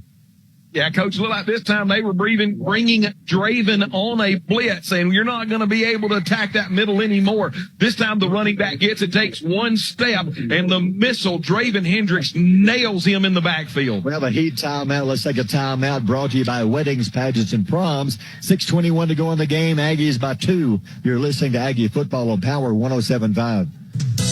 This is Billy Ann with Howard Bentley Buick GMC. We want to wish the Albertville Aggies good luck this year. Whether you are on the field or performing at halftime, we are cheering for you. Check us out for all of your vehicle needs. From sales to service, we have you covered. And remember, it's always worth the drive to Howard Bentley Buick GMC. Go Aggies! 6:21 to go in the game. 14-12. Heat timeout. A-Rod looking at a 3rd down at 7. They have the ball on the Albertville 46-yard line. They have all their timeouts left. I would say if they don't get it on 3rd, they'll go for it on 4th because you're inside Aggie territory. Here we go. 3rd down long. Stevens.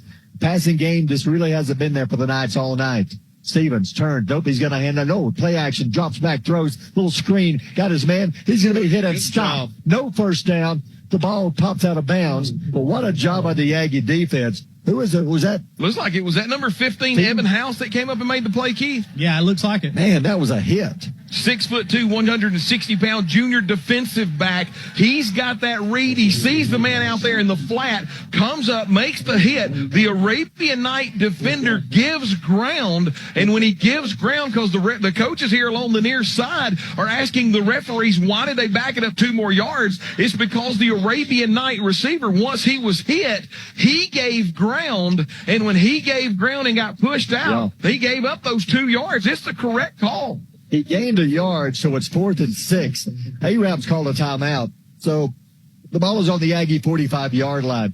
4th and 6. All night long, the passing numbers for Arab, Chris, what do they even have? Yeah, they have 8 yards. So that was the first really positive passing play they've had. Yeah. And that was a screen. Yeah.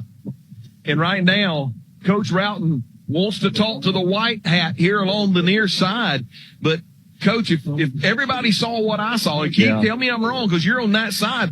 When our guy comes up, whenever Derek, no, it wasn't Derek, or, the guy who came up and made the lift, Evan House, made the hit, he didn't ramp up. The Arabian Night defender then gave ground to try to get around the corner. He got pushed out of bounds, so he gave up the 2 yards. Yeah, you're exactly right. When he got hit, he tried to back up, go around the tackle. He backed up about 2-3 good steps, and then the side of his foot went out of bounds. It's a great call. It's the right call. He's trying to talk him out. Officials are talking it over. It's 4th and 6. If I'm the Aggies, I blitz. The quarterback, Stevens, he's not been comfortable passing all night long. He's only got a completion, 1 completion or 2 completions. He only has 2 completions. 2 completions. I put pressure on him and make him unload it before he wants to. Are literally on the 45-yard line of the Albertville Aggies. It is directly in front of us, and I'm not going to ask you here live. Did you see what I saw? He got hit, gave ground, and when you give ground, he caught the ball in the 44, but he broke loose, and then he was driven out of bounds at the 45. So yeah, I'd say that's exactly where the play ended. It was at 45. Now looks like the officials are going to stick with their call. They're now explaining it to Coach Roughton. Yeah, Coach Roughton doesn't like it, but I don't think he's got a choice. Only about a yard difference, which I know in this game could be huge. But right now, guys, really quick, is Luke Hudson for them? Is he banged up?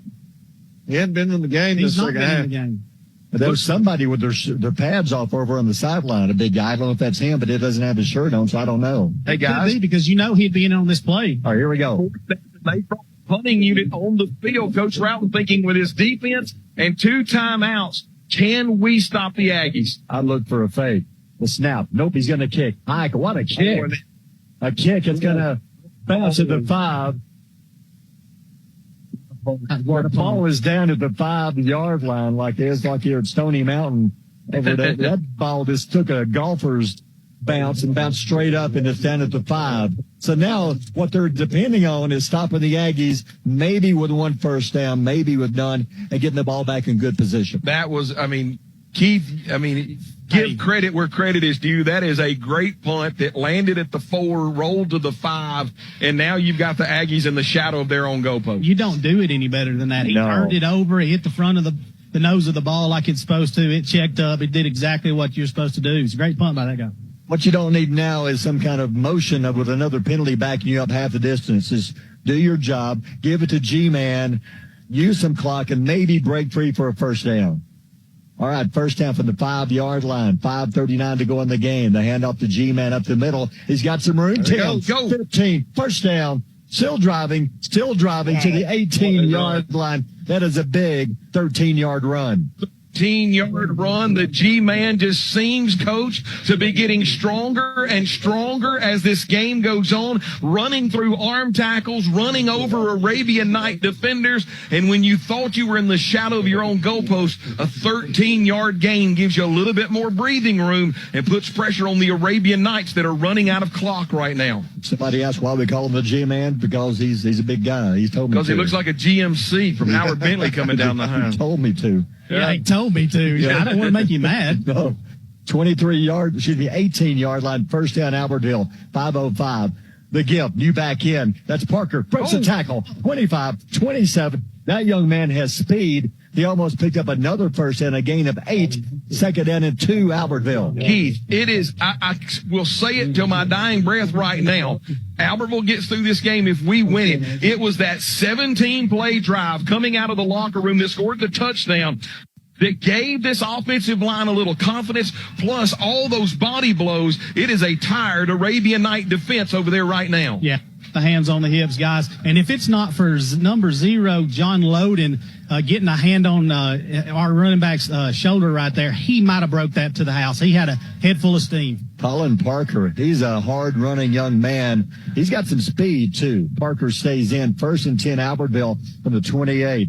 The handoff to Parker up the middle. They're going to hit him at the 30. Fighting to the 31. They're going to give him progress, a gain of 3. 2nd down and 7 with 4:09 left. A little pushing and shoving. Both teams wanting a penalty. Both teams, you don't want a penalty right now if you're Albertville, because you got a 2nd and 7 coming up with 4 minutes left before you break this 28-game losing streak. And guys, I will take an underneath handoff or a dive play in this option. And here in a moment, what's going to happen, and you mark my word, Keith, that defensive end, the one that they're running at, the Loden kid across the way, he keeps sniffing down inside. Wait for him to take another step. CJ's going to pull that ball, and he should be able to get around the corner. G-Man steps back in. 2nd down and 7 from the Albertville 31. They hand out to G-Man, left side 33, 4-yard line. It's a gain of 3. 3rd and fairly short. 3:21 left, clock running with a 3rd down and 4. Big 3rd down call for Albertville. Big time 3rd down call. If they're able to get this 1st down, then the Arabian Knights are going to have to think about utilizing their timeouts to save any kind of clock as the clock continues to tick, and we are dead even at 3 minutes left to go in this football game with the Albertville Aggies leading 14-12. Arab has all 3 timeouts. 2-point Aggie lead. They trailed 6-0 at the half. 3rd down and 4. They're on the Aggie 34-yard line. Need 4 yards with the avoid having a punt. CJ, option, left side, pitch back to G-Man. He's going to be hit by 2-3 Arabian Night defenders. Not a 1st down, a loss of a yard. You've got a punt now. And I tell you, we've had problems with snaps on a punt before. And Barry, did you notice when he pitched that ball? That was dangerous. He pitched it forward. Yeah. Because that way, if he misses it and it hits the ground, because they're still behind the line of scrimmage, that's a forward pass. It's incomplete. It cannot be a fumble. Smart headsy call there by C.J. Zuniga to pitch that ball forward. And now on 4th down, the Aggies are going to put. But hey, guys, the strength of the Albertville Aggies throughout this entire game has been the defense. Tell them to go out there and win it for you. 4th down and 3. Clock running 2 minutes, 1:59. Aggies will call a timeout with 2 seconds on the play clock to talk it over because they're not going to go for it. No, but they wanted to use as much clock as they could. Here's the main thing. They had a trouble with a snap early in the game, Chris. It bounced back to our punter and ended up turning into, a route ball deep in our territory. We've had some problems with snapping it to C.J. Zuniga. The center this time, there's a lot of pressure on this young man. A lot of pressure on this young man, but what about this? Credit the offensive line and credit the play calling. For the Aggies started this drive at their own 5-yard line. They're able to get out to the 35-yard line to give them some breathing room. If C.J. Zuniga can hit a punt, and if I'm sure they're telling him over there, put it along the sidelines. We want you to put it between the numbers and the sidelines. 2 reasons. A, if it goes out of bounds, great, we'll play defense. If he picks it up, we'll do our best job to corral him along the sidelines and get him out of bounds. Because right now, Barry, think about what's going on and the heartbeats. I'd love to know my blood pressure's through the roof with 1:58 left to go in this ball game. Mine too. And I think punting's the right thing to do right here, guys, especially if Luke Hudson's not able to come in the ball game. They got to rely on the sophomore quarterback. I think punting the ball is a smart thing to do. All right, 4th down and 3. They're going to snap it to the up man. The Aggies have faked it, and they're not going to get it. Arab will take over on a fake punt. Arab has the ball on the Aggie 35-yard line. Wow, what an absolute gutsy call by Coach Weingarten to go for the fake punt there, snapping to the up back. He was able to get a little bit of forward momentum, but the left side of the Arabian Night defenders able to gobble him up. Right now, Barry, you've got to keep them out of field goal range. A field goal wins it for Arab 15-14. You've got to ask your defense once again to play hard here. Bringing number 6 in the backfield, too. The big guy. They're probably going to take – they're going to line him up at tight end. Yep, they're going to run the Wildcat. The snap to the big guy. 34, tripped up, 30-yard line. They're fighting him to the 30 as a late flag. That may be a face mask. They snapped it to John Loden, the 6'1" tailback. He picked up about 5, but I believe there's a penalty into the play. And if that's the case, with 1:46 to go in the game, they're going to move it from the 31 inside the 25. Let's see where they're going to mark it off. It is face mask. Albertville, another Marshall County Sheriff penalty flag on the field. And right now, if you're the defense, you cannot give up any more yardage. I know that you've been able to dodge the bullet. Matter of fact, you've done it 3 times with 3 missed field goals tonight. You can't just let them keep going back to the Wellberry. Defense has got to stand tall. Running to Wildcat. Low, baby. There's an official down. One of the players, as they broke through, ran into the official. I hope he's okay. He went down awkwardly. I hope he's all right. Yeah, but there was a lot of motion. It's got to be against ARAB. So here's the situation. Aggies lead 14-12. ARAB takes over on the Aggie fake punt that didn't work. They're on the Aggie 25-yard line, but about to be penalized, I believe, 5 yards. Are they not going to penalize them? No, unless they call a timeout, it was a false start. There's no doubt about that. Well, the Arabian Knights are pointing and saying that Albertville got into the neutral zone. We had a referee that's kind of dinged up right now, and they're still checking on him because I think he might have twisted an ankle. He's limping as he comes back. But apparently no flag. I don't see how. Do we get do-overs in football? I guess so. All right, 1st and 10. Loden from the Wildcat. The snap to the big guy. Breaks a tackle. 20, 15 to the 10-yard line. He's a beast to the 10-yard line. It's going to be possibly 1st and goal. Let's see where they mark it. They're going to mark the ball right at the 10-yard line, Barry. 1st down and goal. Loden is a absolute load here on the left side.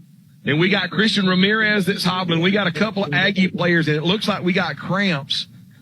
And I don't know if they're going to call a timeout. Looks like somebody's calling a timeout. The Aggies really need this, guys. Yeah, let's take a timeout. Brought to you by Weddings, Pageants, and Proms. 1:29 left. Aggies by 2. ARAB driving. You're listening to Aggie Football on Power 107.5. What would happen if you were no longer around to take care of your family? It's a tough question, but one Alpha Insurance can help answer. With life insurance from Alpha, you can have peace of mind knowing your loved ones are protected. Call Alpha and let us show you how affordable life insurance can be. In Albertville, call me, Dustin Hornbuckle, at 256-572-2159 or stop by our office at 6271 U.S. Highway 431. Welcome back to the action. Injury timeout. The snap to Loden around left end, and he will dive into the end zone. Touchdown ARAB with 1:18 left. They go on top 18-14. Back to Loden. He comes along the near side. Aggies play it pretty good. Runs through some arm tackles, gets his shoulder down, runs through a couple of Aggies here at the 1-yard line, able to dive into the corner, hits the flag, and the Arabian Knights will take the Albertville Aggies fake punt that they stopped them on, and they'll put it into the end zone. This is a big, big extra point coming up. 1:18 left. Aggies still have 1 timeout left.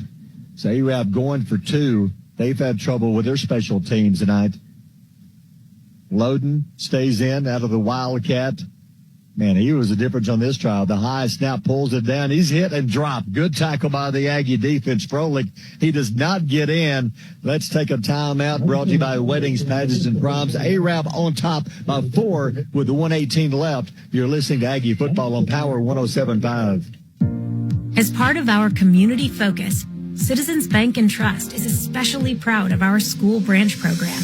The Aggie branch at Albertville High School is a real bank office where students and school employees can cash checks and make deposits. The Aggie branch is operated by students who get real-world experience plus classroom education about finance and economics. It's another big way we show we're of the community, not just in it. Citizens Bank and Trust, member FDIC.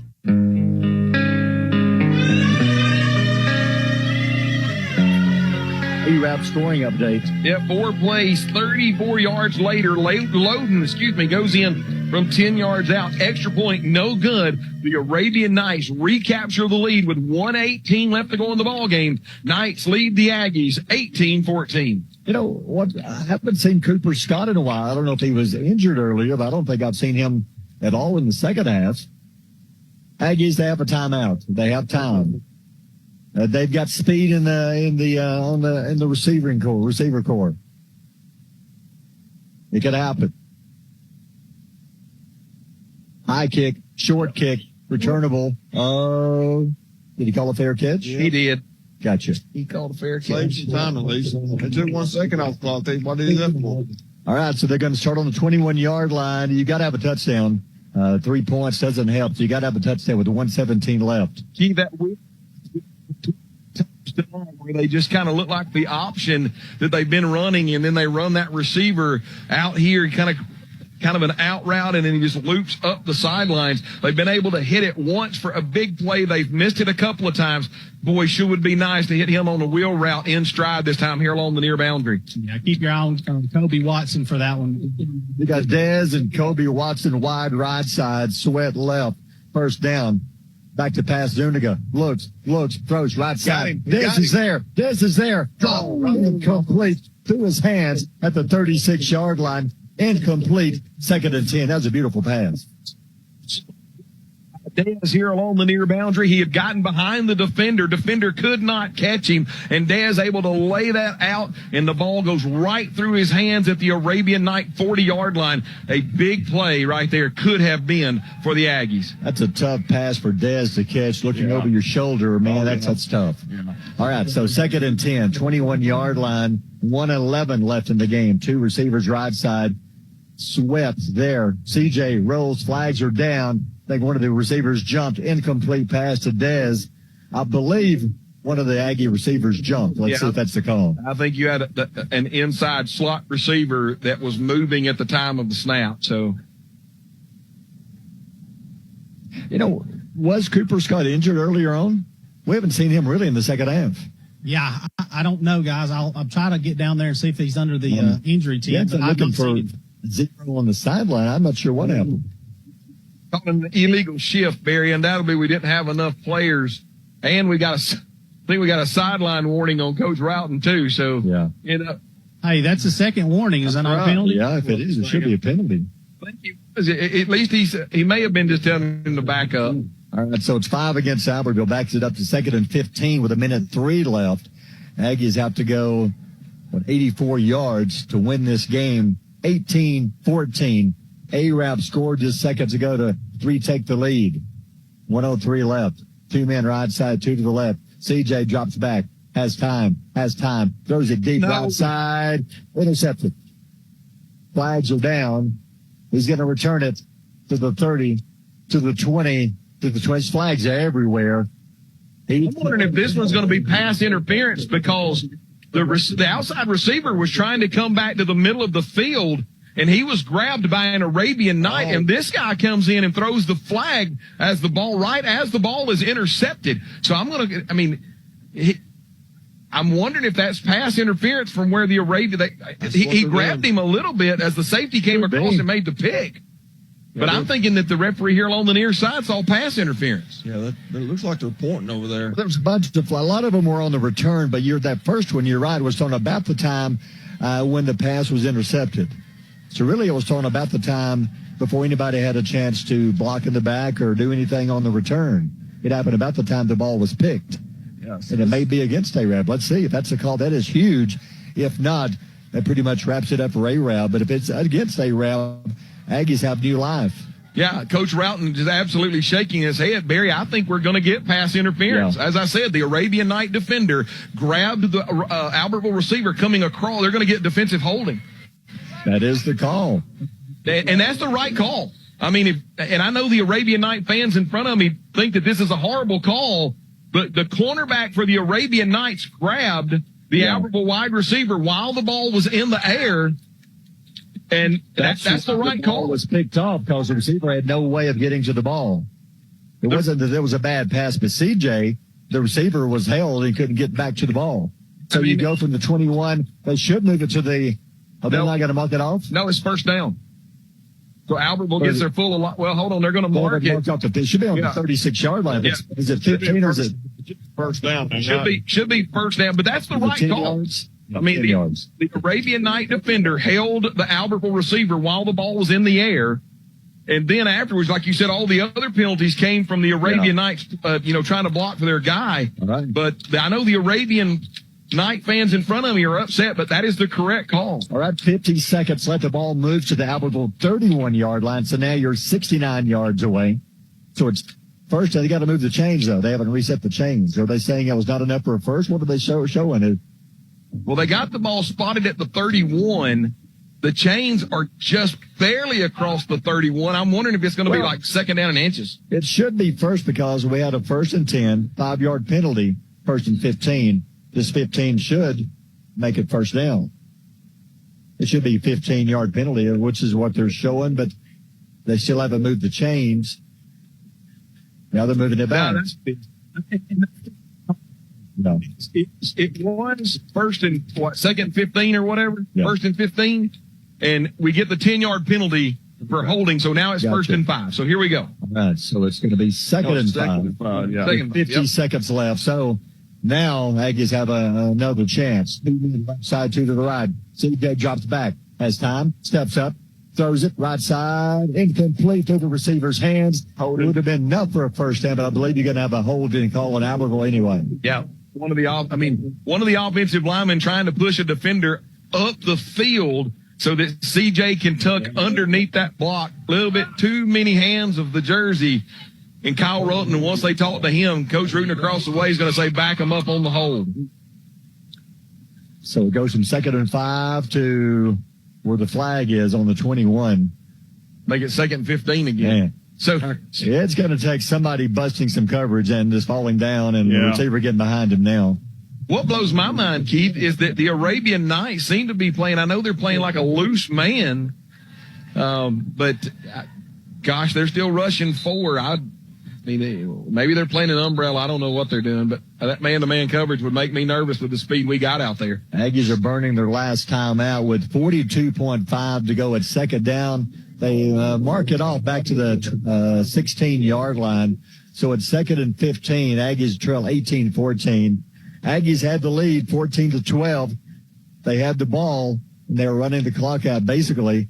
And on a 4th down, they decided to fake a punt deep in their own territory, and Arab took over. And a few plays later, they score and take an 18-14 lead. Man, what a great ball game, though. I mean, I know that it's been riddled with penalties coming out of the gate, but what a great Marshall County game where Arab had the lead, Albertville got the lead, the Arabian Knights got the lead, Albertville got the lead, the Arabian Knights now have the lead with under a minute to go. But, Barry, this 42 seconds is a long time in football. Anything can happen. One guy slips, one guy falls down, one busted coverage, and this thing could be turned on its ear. A lot of great things here. Biggest thing was to get a first down right here. That's the I would run a little slant over the middle.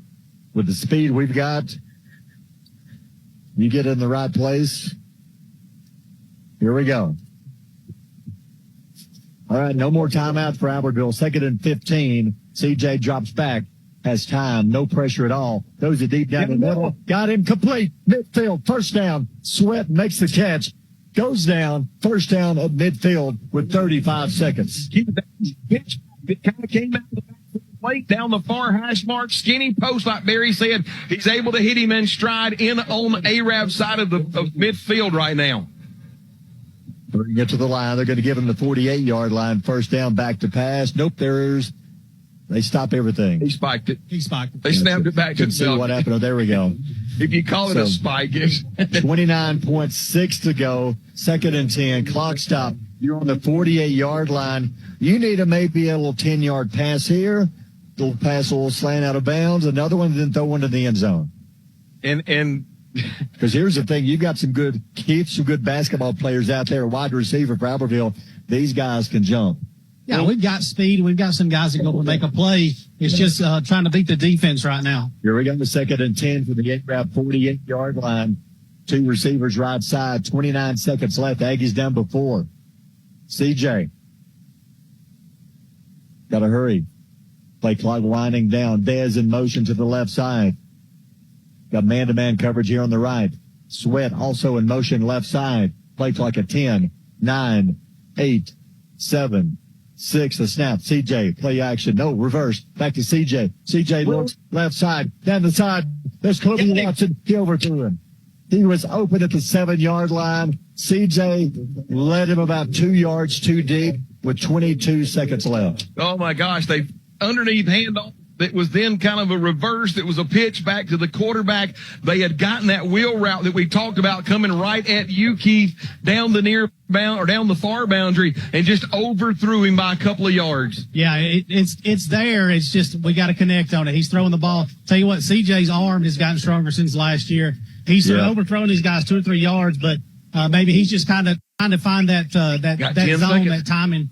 Yeah, we got to get this thing in a hurry. Third down and 15. Play clock at 4, 3, 2, 1. Snap. Back to pass. CJ has time. Throws left side. Got it. Complete. 30. Breaks the tackle. 27. Diving out of bounds with 15.2. They're going to mark it on the 27, I believe. Let's see. Did the clock stop? Did he get out of bounds? There's a flag down, guys. There sure is. Illegal formation. Yeah. Illegal. Oh, my gosh. In an opportunity where the Aggies had gotten Kobe Watson behind the linebackers in front of the secondary, made a catch at the had him around the legs. He's able to get the ball out of bounds to stop the clock. And the illegal formation penalty is going to back it up 5 yards. You've got about 2 more plays if you're lucky. 15.2 left. You're on now your 47-yard line. You're 53 yards away. No timeouts. Down by 4 points. Got to have a touchdown. Clock is running. CJ back to pass. Looks. Steps up. He will go down, and that will end the game. They can't stop the clock. That'll end it. Wow. They got him around the ankle. CJ couldn't get away. Fell down. Didn't have a time to throw it. A-Rab comes back, wins this one 18-14. Just when the Aggies thought they were about to break a 28-game losing streak, it did not happen. The guys, I'm going to be honest with you. I know they didn't win, and I hope the Albertville faithful back home hear this. What a great, valiant football game that your team put together and had a chance at the end. It's been a long time since we've been able to cover one, Barry, with 26 seconds to go in the ball game where we had a chance to win. You're exactly right. I am so proud of these Albertville Aggies. This team led with 7:42 left in the game and actually led with about 4 minutes to go in the game, but just couldn't put the game away at the end and run the clock out and keep the ball out of A-Rab's hands. We'll try to grab Coach Weingarten here in a second as he will be meeting. Players shaking hands. What a tough loss as the Aggies. It looked like they're going to be able to snap that losing streak. Momentum. They played a great second half of football. The defense played great the entire game because it was 6 of the points was on special teams. They returned a kick for a touchdown. When Barry, think about this. They had 3 missed field goals and a missed extra point. So the Aggies, I mean, they shouldn't even been close at the end. That's 10 points that the defense able to. Guys, I am so proud of this Albertville Aggie football team. They played their guts out tonight. And Barry, I know it was a loss, but what a lot of great momentum to take in next week against Boaz. Just got to cut out the little things. Too many. How many penalties tonight for Albertville, Chris? No, I quit keeping up. But it was. I know it was first game. But still, man, that was a lot of penalties. A-Rab had a bunch of penalties. A-Rab had some big 15-yard penalties. We'll see if Coach Weingarten's going to talk to the team first, if we can speak to him first. Next week, home game. Come out and support these Aggies. It's a good football team. They got some great kids out there. They fought hard, had a chance to snap that losing streak. They'll be home against Boaz. We'll see what Boaz does tomorrow night against Madison County. So I counted them up just the estimate, like 24, 25 altogether. Together for 20, yeah. Man, that's tough. Both teams, a sloppy game, but it's first game. A-Rab had a jamboree game. Albertville didn't, but still, man. Don't know about injuries as far as I know. Most of the Aggies come out injury-free. That's a good sign. A-Rab next week, they'll be on the road. And let's see, at Cherokee County, yep. So A-Rab. They win again. That's 6 in a row against Albertville. But once again, guys, hats off to our Albertville Aggies. I mean, they fought the entire game, and that is all that you can ask of these young men. They have done what they needed to do. They have bought into Coach Weingarten's philosophy. They brought into Coach Clemens, the offensive coordinator's philosophy, Derek Martin on the defensive coordinator, all of the coaches, the assistant coaches, all of the band, the cheerleaders, the fans. They have all completely bought in. And right now, Barry, I like the trajectory of Albertville Aggie football because they played their guts out tonight. Looks like Coach may be talking to the players first. Keith, can you tell, is he going to go speak to the players first? Looks like they may be headed to the locker room. Yeah, I can't tell y'all got me. Yep. Yeah. I think he's going to go to the locker room. We might get him,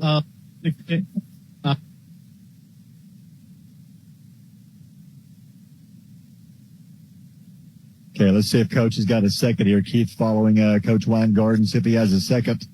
Here we go. I think he may have him. Keith, you got Coach?